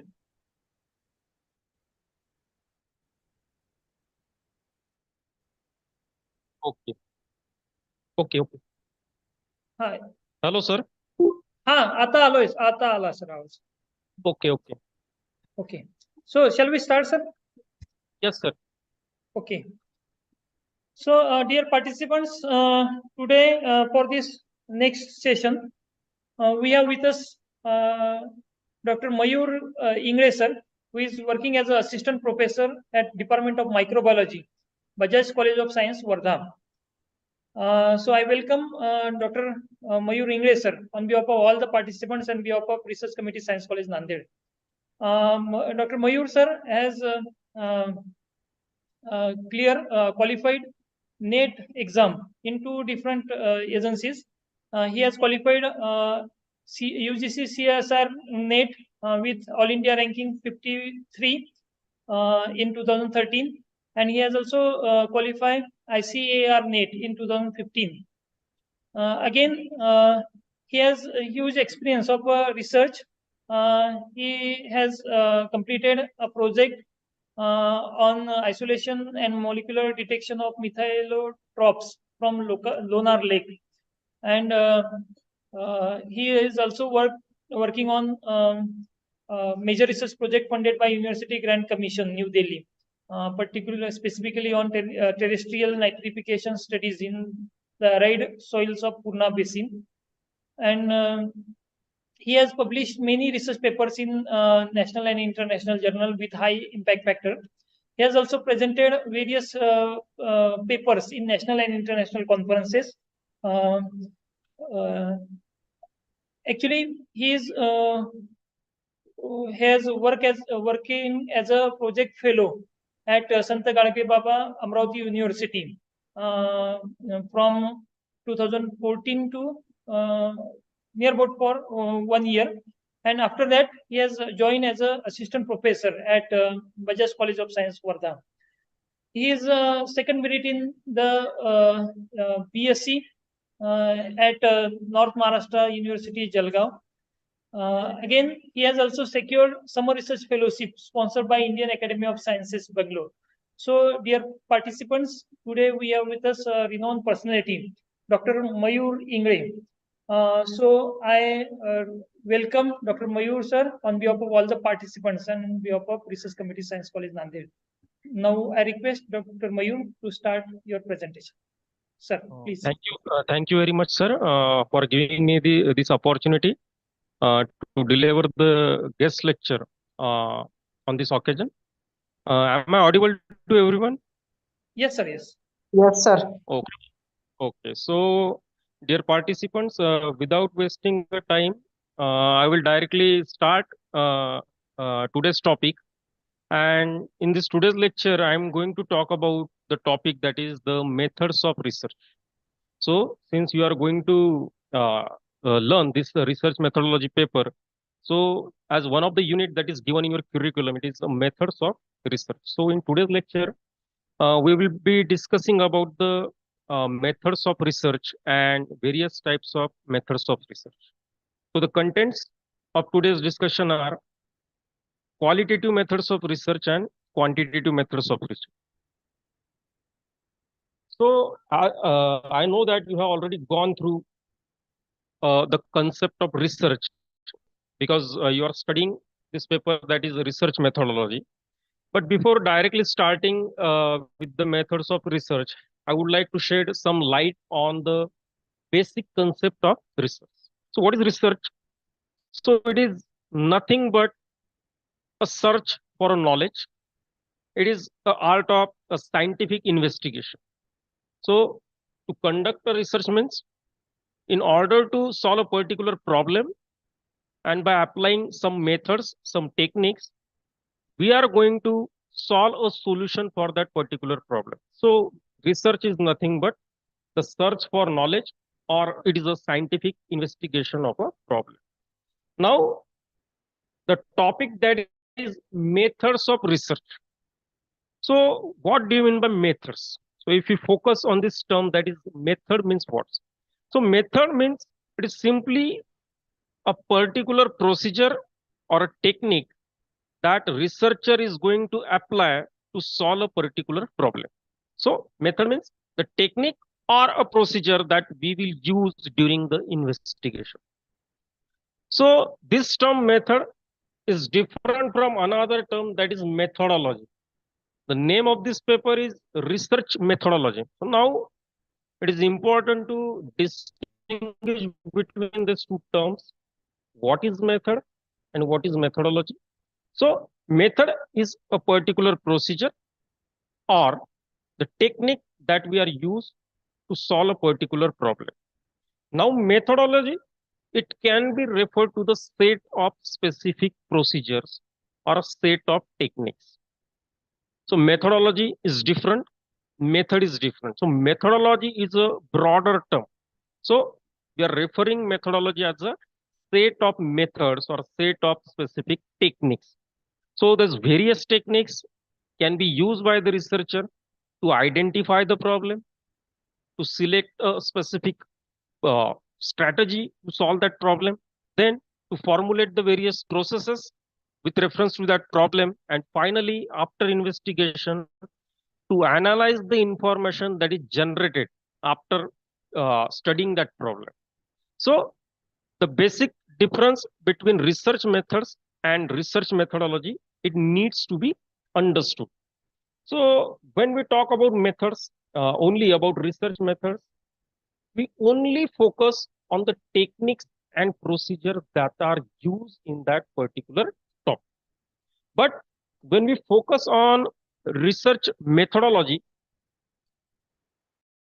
it means that we are not focusing only on the technique or behind the use of that technique or procedure. Means कोई particular problem पे अगर हम work कर रहे हैं, if you are doing a research on something, then in order to carry out the research, which technique or which method should we use? It should be decided by the researcher.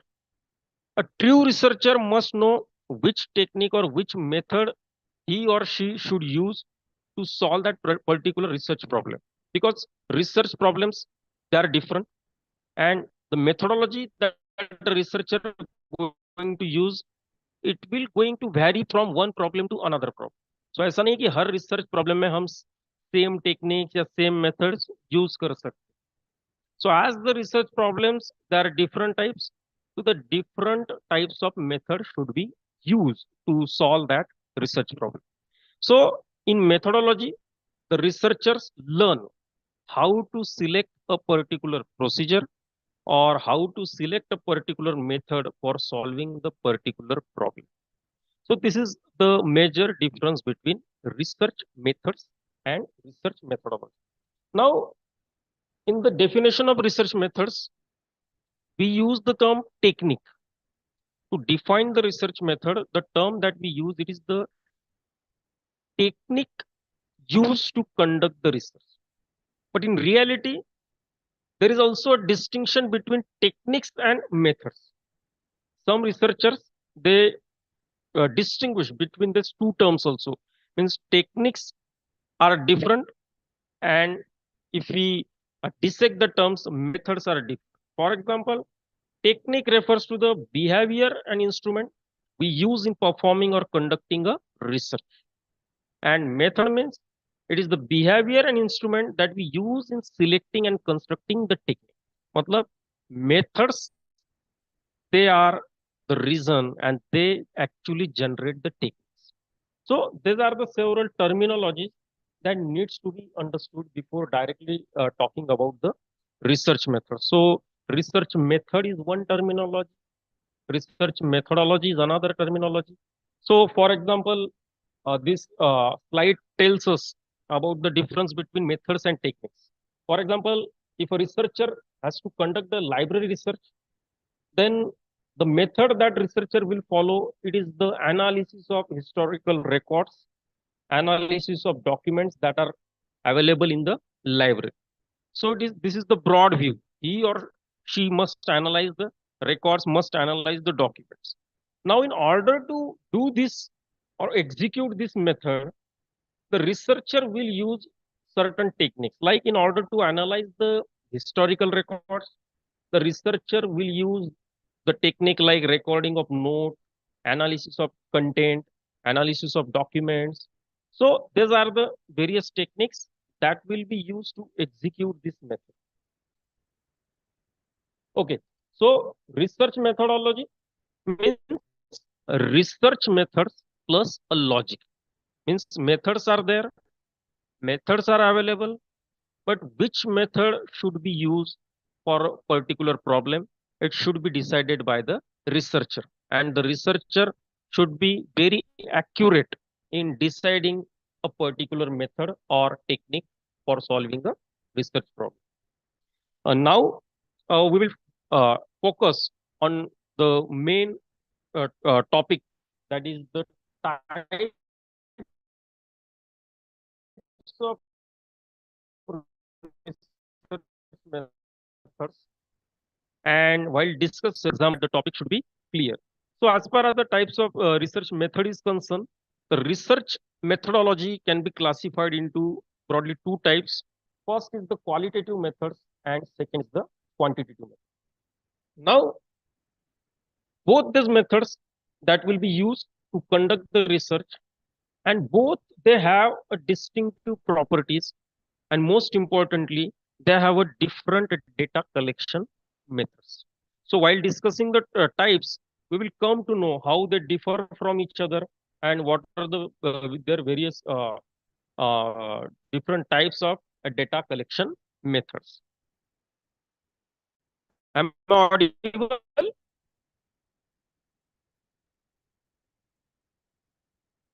Hello? Yes, sir. Okay, okay, okay. So let's begin with the first type of method of research, that is qualitative method of research. So as the name suggests,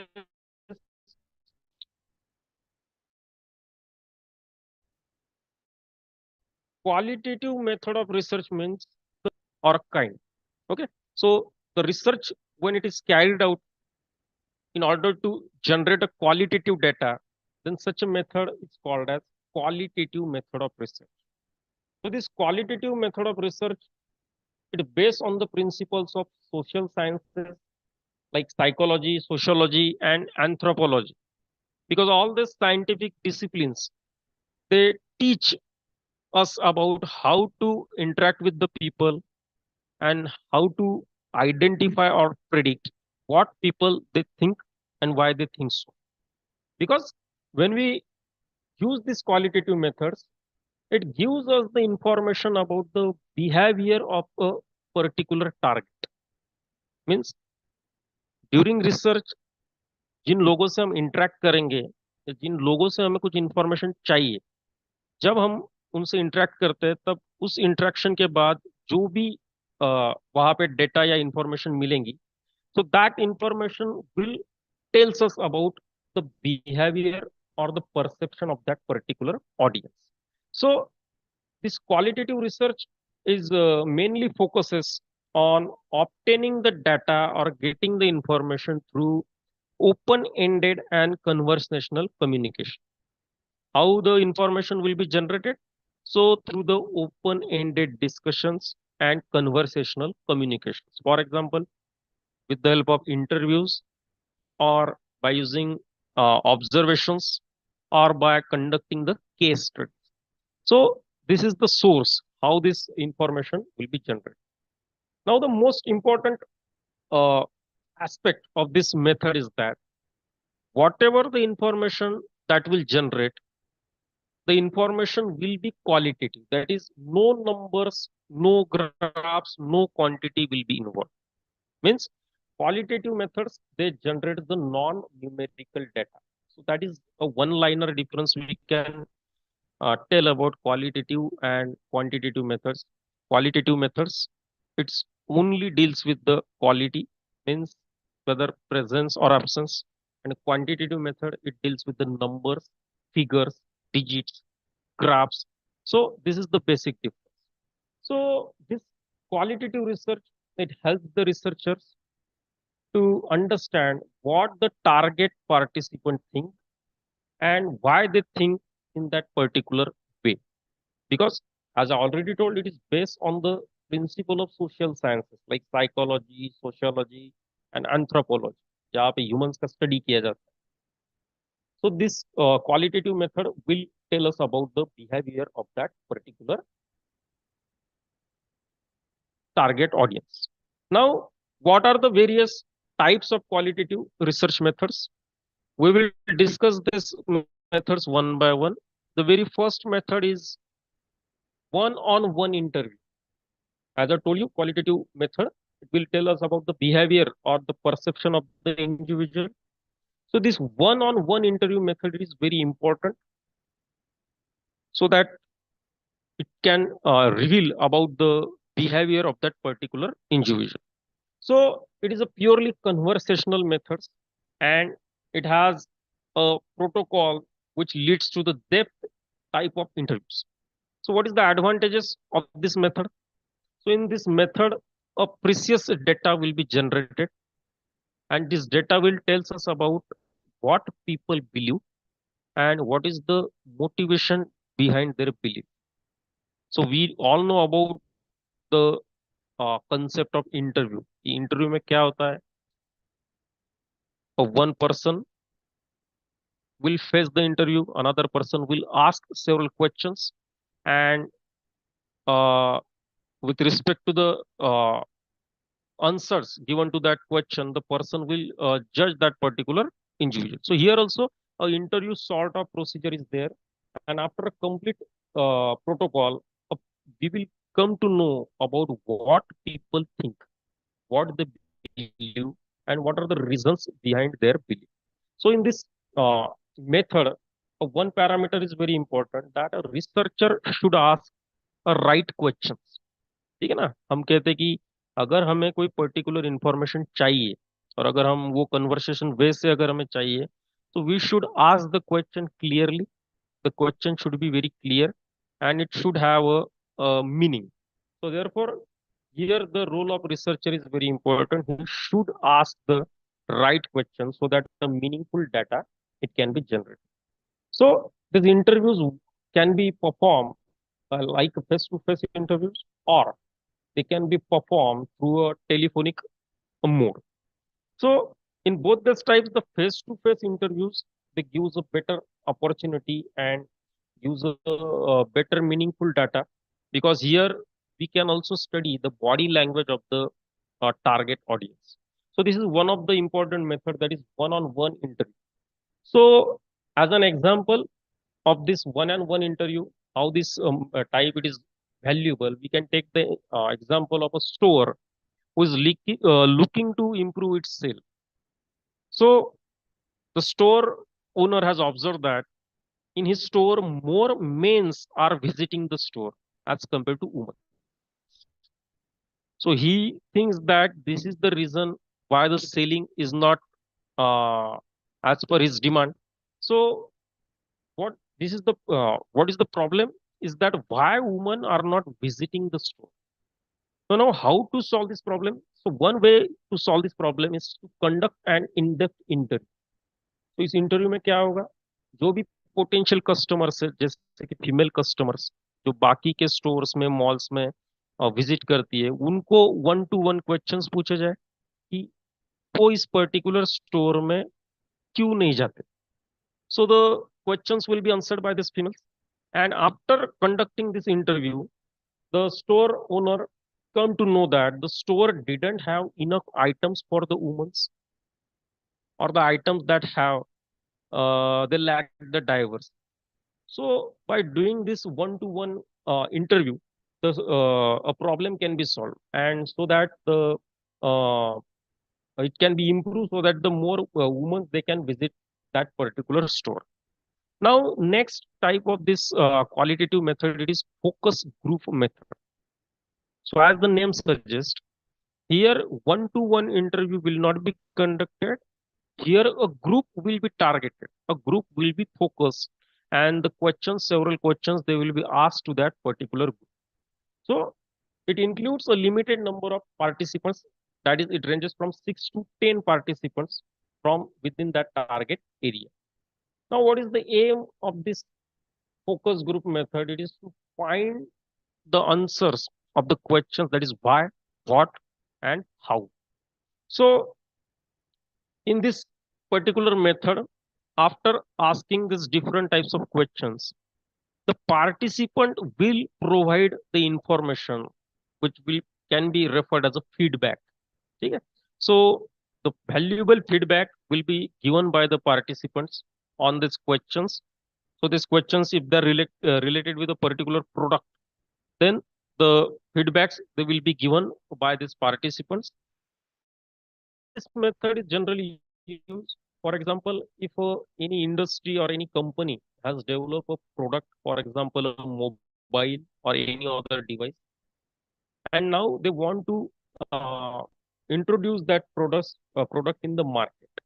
But before introducing that product in the market, they will conduct the focus group method of research. Why? Because they wanted to know what are the lacuna or what are the significance that their product is having. So, for example, the participants they may be tested for giving a new product, and their feedback will be taken. Now, the researcher who conduct this research, he will carefully observe all the participants who is using their product. Then he will ask several questions to these participants. That is how they feel about this product, whether they like this product or they don't like this product. And after getting all the feedback, now they have the chance to improve their product. So this is a output of this focus group or research. So we have taken this example. It is the market example. That is how the products can be improved. So there are several advantages of this method. Here we don't necessarily need to interact with the persons one by one in a group. And then another advantage is that this research can be conducted in an online survey manner. So the questionnaires they can be sent in the form of online surveys, and the respondents will give their feedback about the product. So it is a very useful market research. Now the next type of qualitative research, it is the ethnographic research. So it it is a type of research which includes the in-depth observational research method. So the characteristic feature of this method is that it will study the people in their natural environment. Okay, जैसे हमने कहा कि one by one interview होंगे, so this interview they can be conducted in office or in some other ways. But in ethnographic research, the researcher has to go in a community. So जिस community का उसको research करना है या जिस particular issue पे वो काम कर रहा है, उस इशू को स्टडी करने के लिए उसी एनवायरनमेंट में उसको जाना होगा. So in order to conduct this ethnographic research, the researcher has to adapt to the audience target audience environment. So this environment could be any organization, or it can be any city, any remote location, any village. So the researcher role is very important here. Means how he reach, and the reach to how much extent, it is very very important. So in this research, a the culture of the community, it can be studied. Then various challenges that are in the community, they can be studied. So this is a type of research that where the researcher has to go into the natural settings. So as researcher has to go in a natural setting to conduct the research, it is a time consuming method, and it is solely depend on how expertise the researcher is having. Then next is the case study research. So what is case study? So it is a detailed study of a specific subject, like a person or a group or a organization or any place. So detailed study means what?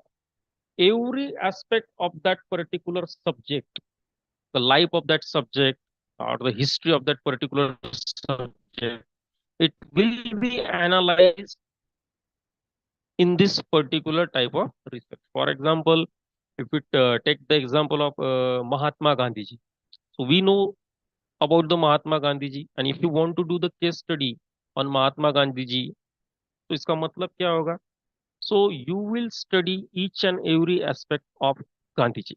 कि date of birth क्या है गांधी जी की, then Gandhi ji का contribution क्या है independence में, ये सारी चीज. So this case study research it can be used in a different fields like psychology में भी use हो सकता है, medicines में भी हो सकता है. कोई patients है who are suffering from any disorder, so they can also be considered as a subject for the case study. Then in education also, political science, and in social work, we can use this type of case study research. So what is the purpose of this case study research? To learn as much as possible about the subject. So whatever your target is, if you want to study that target thoroughly, then you should opt this case study research. So we will take the example of this research. For example, a bookstore owner is there and he is also looking to improve his sales. Okay. So the book owner will interact with the customers and he will interview that customers, and this customers will uh, discuss with the that owner, and they will answer the questions asked by the owner. So after interview with the potential customers, the book owner come to know that the most of the books in his bookstore, they are suitable only for adults. Okay. While discussing with different customers, he came to know about very important fact that the whatever the books are there, they are only suitable for adults. There are not enough options for the other age group peoples like children and teenagers. So by using this method, the outcome this what is the outcome of this method?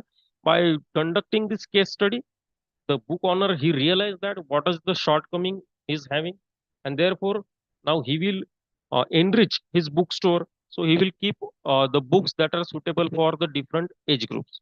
So there are many examples of case study research that can be taken for the study. Next method of qualitative research, it is the record keeping. So it is very important when we will discuss in the next slide about the historical research. So in that particular research, we will discuss how these records are important. So the record keeping is a qualitative method of research, and it makes the use of already existing documents that the researcher or other researchers will use for their particular research. So the valuable data can be obtained from these documents. So record keeping, it is very much similar to the library that we are having in our institution. So there are the records of various documents are there, and a particular individual who is engaged in collecting these various documents and the keeping their records, so that in a future the researchers can use these documents and the valuable data can help them to conduct their research. So next is the another type of qualitative method is documentary analysis. So we have very familiar with this term, that is analysis or a documentary. What is documentary analysis? So it is the process where various procedures are involved to analyze and interpret the data that is present in the particular document. So we know what is the concept of document.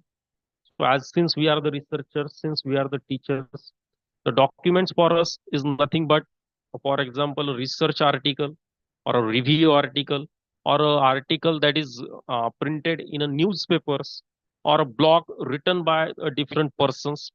So we are talking about analyzing these documents. Now, why we should analyze? Because the documents, they are very robust. The data that is present in that document, it is also very huge data. So by reading these documents carefully and in a systematically manner, we can take the abstract of that document for our different purposes. So document reading is the first step in document analysis. And after reading the document, we have to analyze and interpret the data that is present in the particular documents. So why there is a need to do the document analysis? So since it examines and interprets the data, so after doing the document analysis, it will uncover and reveal many things. That is, what is the meaning of that data? What is the exact meaning of the data? Then it will gain the understanding about the concepts or understanding about the uh, topics that are discussed in the data, and finally a person will come to a particular conclusion. So this is very, very important, because many times in our life we there are several situations where a particular document we need to read it repeatedly, or when two different persons very important, what is given in the doc very, very important.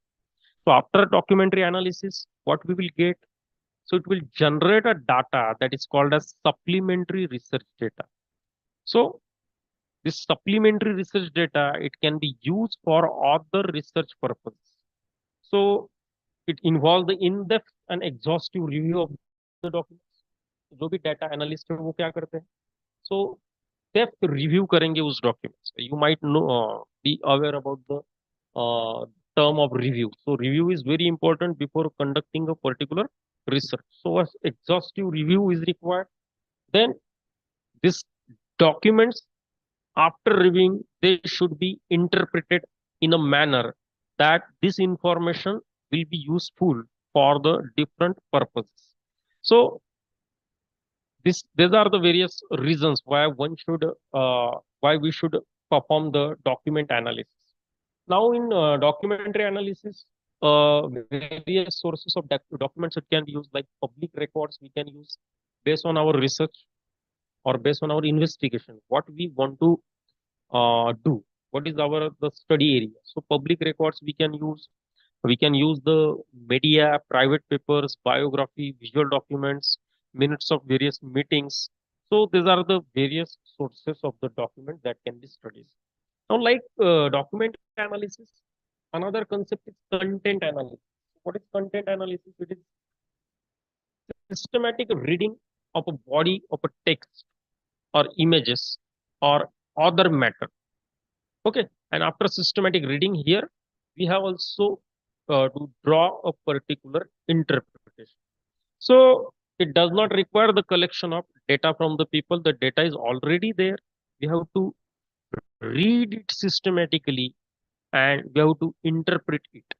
So like documentary analysis or documentary research, this content analysis is also a study the recorded information. Okay, so this analysis will be done in order to generate the valuable data. So using this method, a researcher can quantify and can analyze the presence or the meanings and the relationships of several terms. So for example, a researcher can evaluate the language that is used within a particular article that is published in a news. As we know that there are different articles written by the different persons in the newspapers. So we read that particular article. So some people only read it for information purpose. Some people after reading, they try to define or they try to uh, dissect whether the person has written that content biasly or unbiased. So this is very important. If you are familiar with the issue that has been written in that particular newspaper, if you are aware about the topic, then you will show your interest and you will comment that this particular person has written this information uh, not correctly or not completely. So that particular analysis, it is very, very important. Then another type of research, it is the historical research. So this historical research, it is what it is the type of research where the application of scientific methods will be used to solve the historical problems. So these historical methods they mainly focus on what was. तो past है उस past में क्या हुआ था क्यों हुआ था what are the reasons behind these incidents ये सारी चीजें इस historical research में researcher study करे. So in this research the researcher will seek to test the authenticity of the reports or observations made by the author research. Since it is a historical method and for this purpose we will study the historical evidence like any documents or any book which has published. Now as the role of a researcher while studying the historical research we should also aware about how much authentic this document is because we all know that there are many uh, such incidences where the question about authenticity has been asked to the author or to that particular person. Therefore, it is the role of researcher to perform the different tests or to do the thorough research in order to find out the authenticity of the particular thing.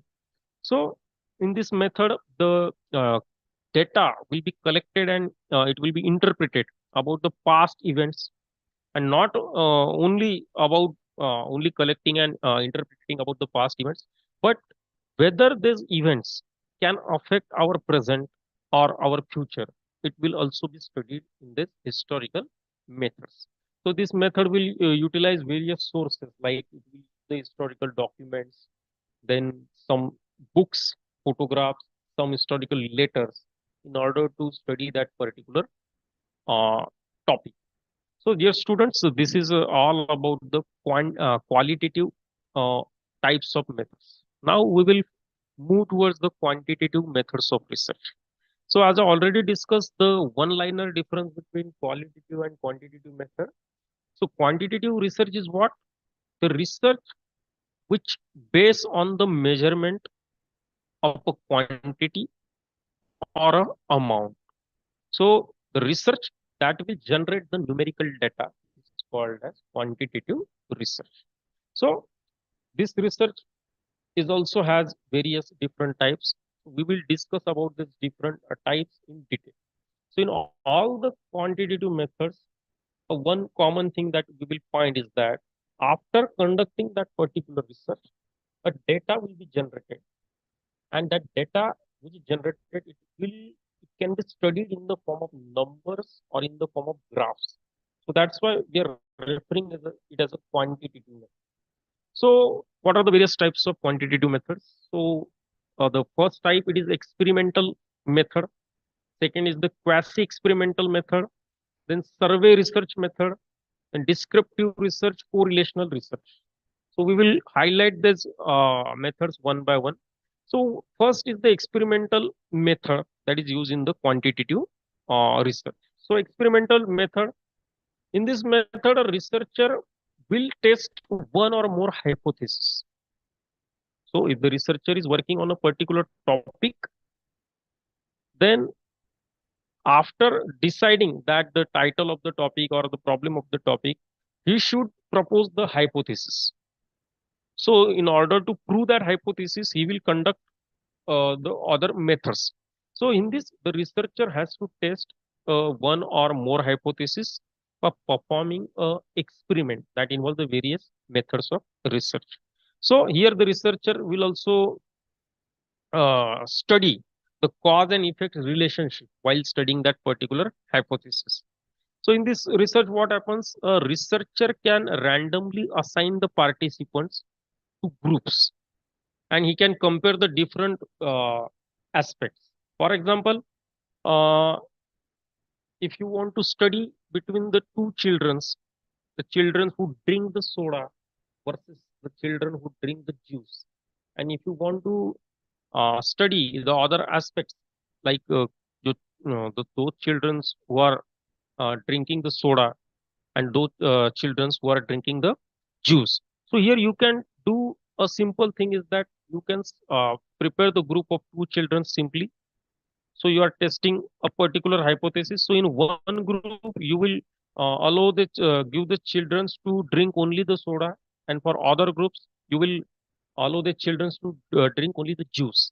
And after, based on these observations and as per the hypothesis, the researcher will notice or will study the something. So this experimental design or experimental methods includes a laboratory experiments also and a field experiments also. So what are laboratory experiments? So the experiments which are conducted within a laboratory settings. So as we know that we are researchers, we are doing a research in a lab.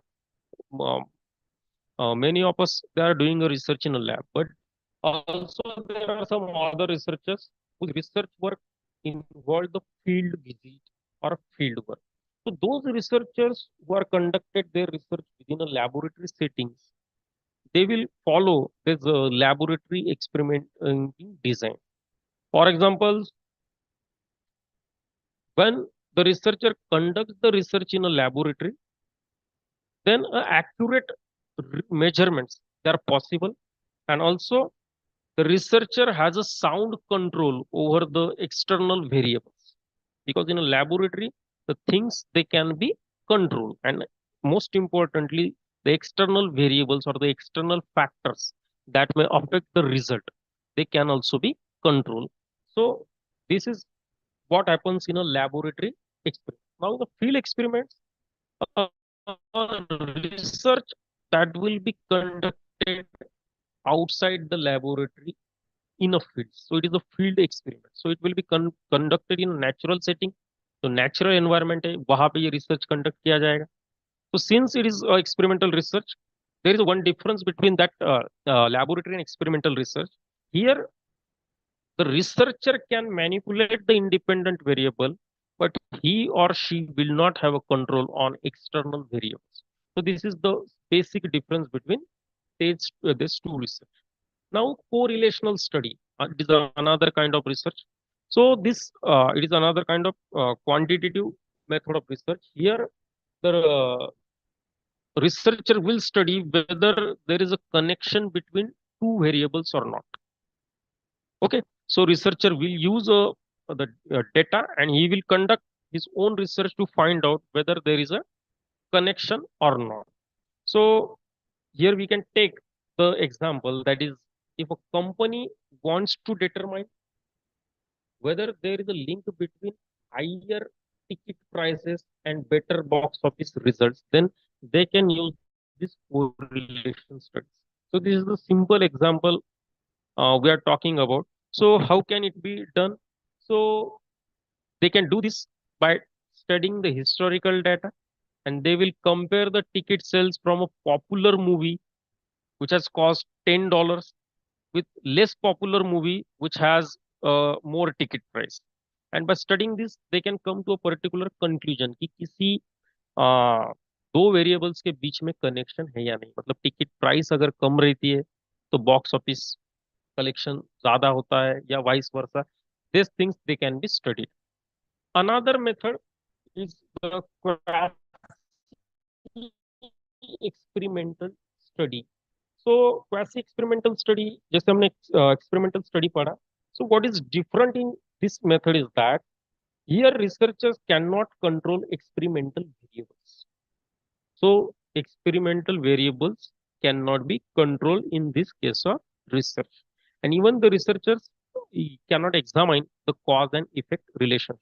So this particular method, that is quasi-experimental method, it can be used in those instances where the researcher has a incomplete information about a particular topic.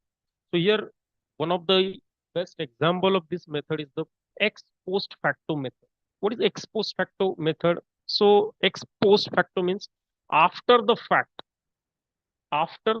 research कि कोई event होने के बाद जब हम उस particular event के ऊपर रिसर्च करेंगे और उस वो इवेंट क्यों हुआ, उसका कॉज क्या है, ये जब हम स्टडी करेंगे, ये जब फाइंड आउट करेंगे रिसर्च के थ्रू, तब ऐसे रिसर्च को कहा facto research. So when researcher wants to study the cause of the event and in order to find out the cause, he will conduct a research. So this research is called as after the fact or ex post facto research. Now, what is the example? So we will take this example. For example, is if any country is having a economical recession. Okay.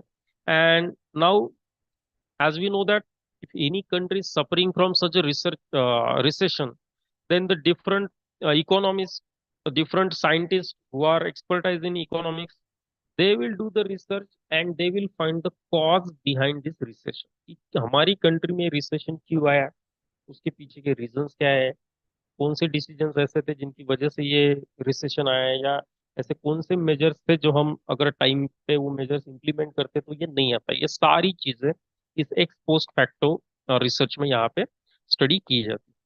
So another example we can take is that a child who is involved in the criminal activities. So if you are uh, uh, such a child, it can be studied.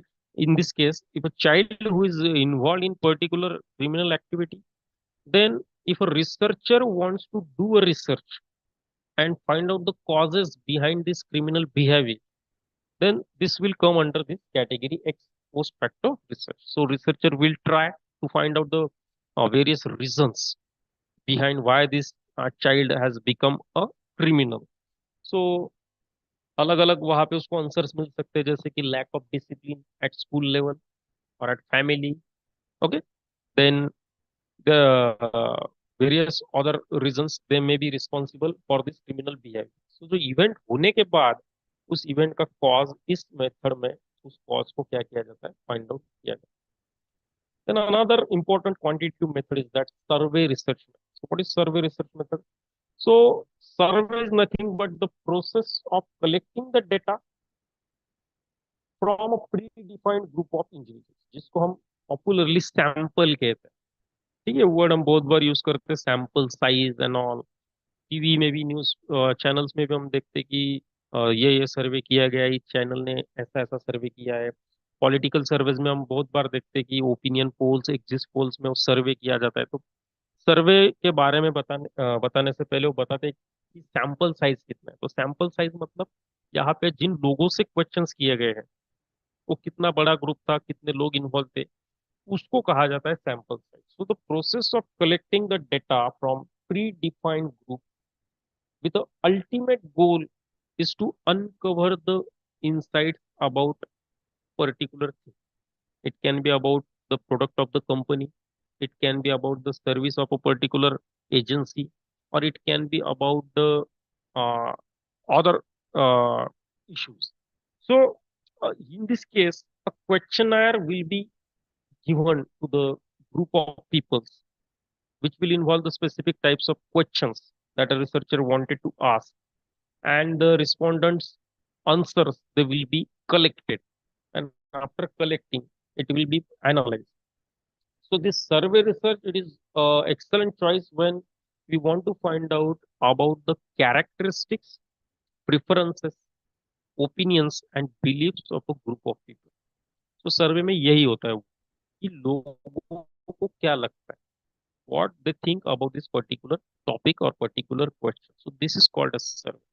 और इसमें क्या किया जाता है, जो भी sample size होगा, यहाँ पे जो भी इंफॉर्मेशन यहाँ पे कलेक्ट होगी, so it is based on the opinions of this particular people, and the opinion collected from that particular sample size, it is a generalization of a large population size. Means ऐसा नहीं है जैसे कि surveys में जो पूछा जाता है who is the best chief minister, so अलग अलग परसेंटेज में हम देखते हैं, तो सबको एक क्वेश्चन पूछे जाते हैं कि नहीं, उस पर्टिकुलर सैंपल साइज में जितने पार्टिसिपेंट्स इन्वॉल्व थे उनसे पूछा जाता है। But by taking that sample size a generalized statement will be made. ठीक है, सो इससे ये क्लियर किया किए जाने की कोशिश होती है कि how large population thinks about yes और no.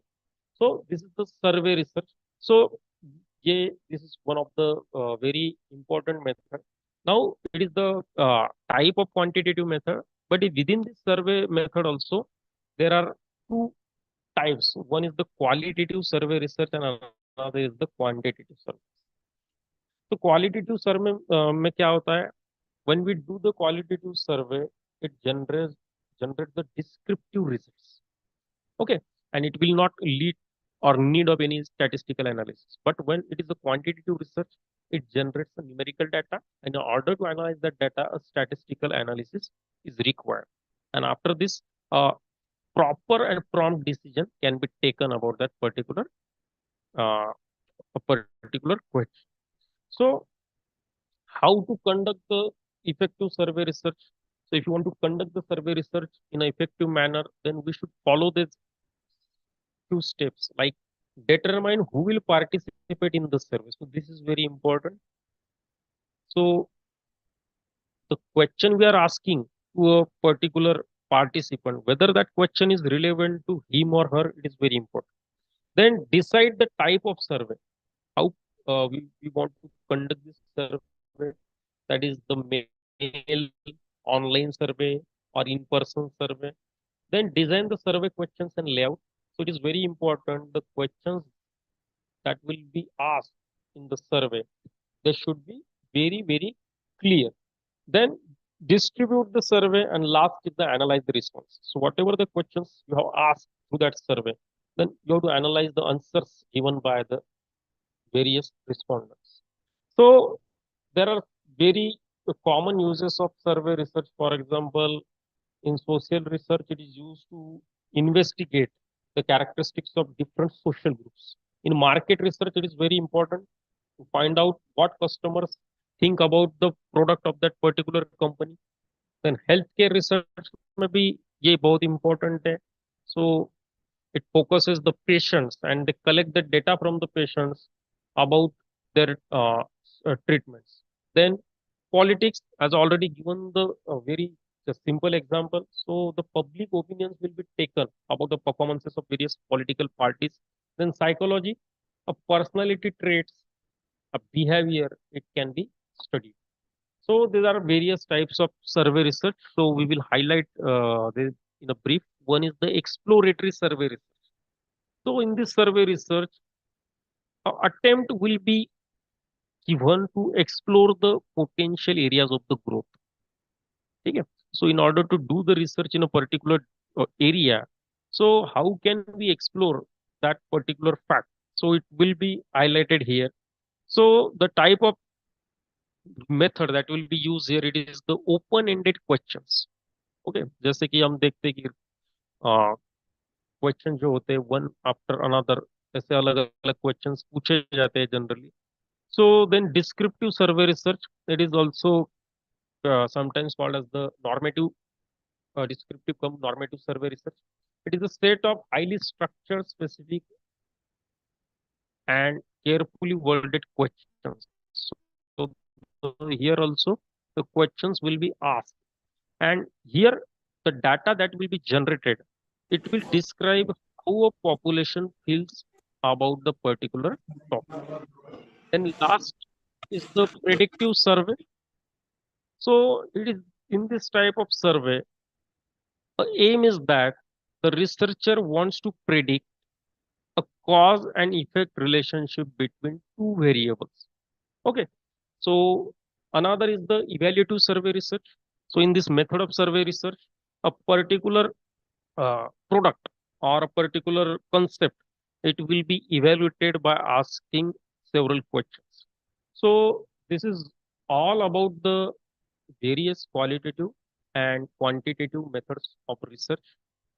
If we focus the literature, the types of the research, they are also, the number is very high, but these are the several important methods that one researcher can follow. So that's all from my side.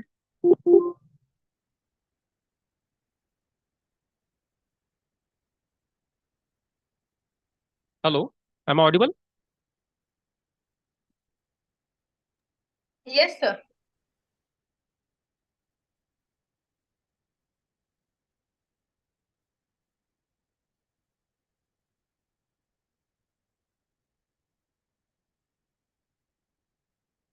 Okay. Marathi sir.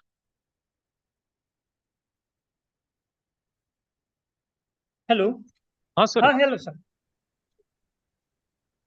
Hello sir. हा sir. संपलं का? हो sir हो. Okay, okay. So, dear participants, now the topic is open for discussion. If you have any queries, please ask. काही queries असतील तर विचारा. Yes. Hello. Okay, sir. Thank you. So, I must express my gratitude towards Dr. Mayur Ingre, sir, for being here for our student and presenting your valuable thoughts regarding the research methodology. I express my deep gratitude towards Dr. Mayur Ingre, sir, on behalf of all the participants and behalf of Research Committee Science College Nanded for delivering very nice lecture. Thank you. Thank you very much, sir. Thank you, sir, for giving this opportunity to deliver this lecture, and I'm very happy to share that this is my first guest lecture. Okay. Thank you, sir. Thank you. Okay. So I think we will stop here for lunch break. So after lunch break, we will meet at 3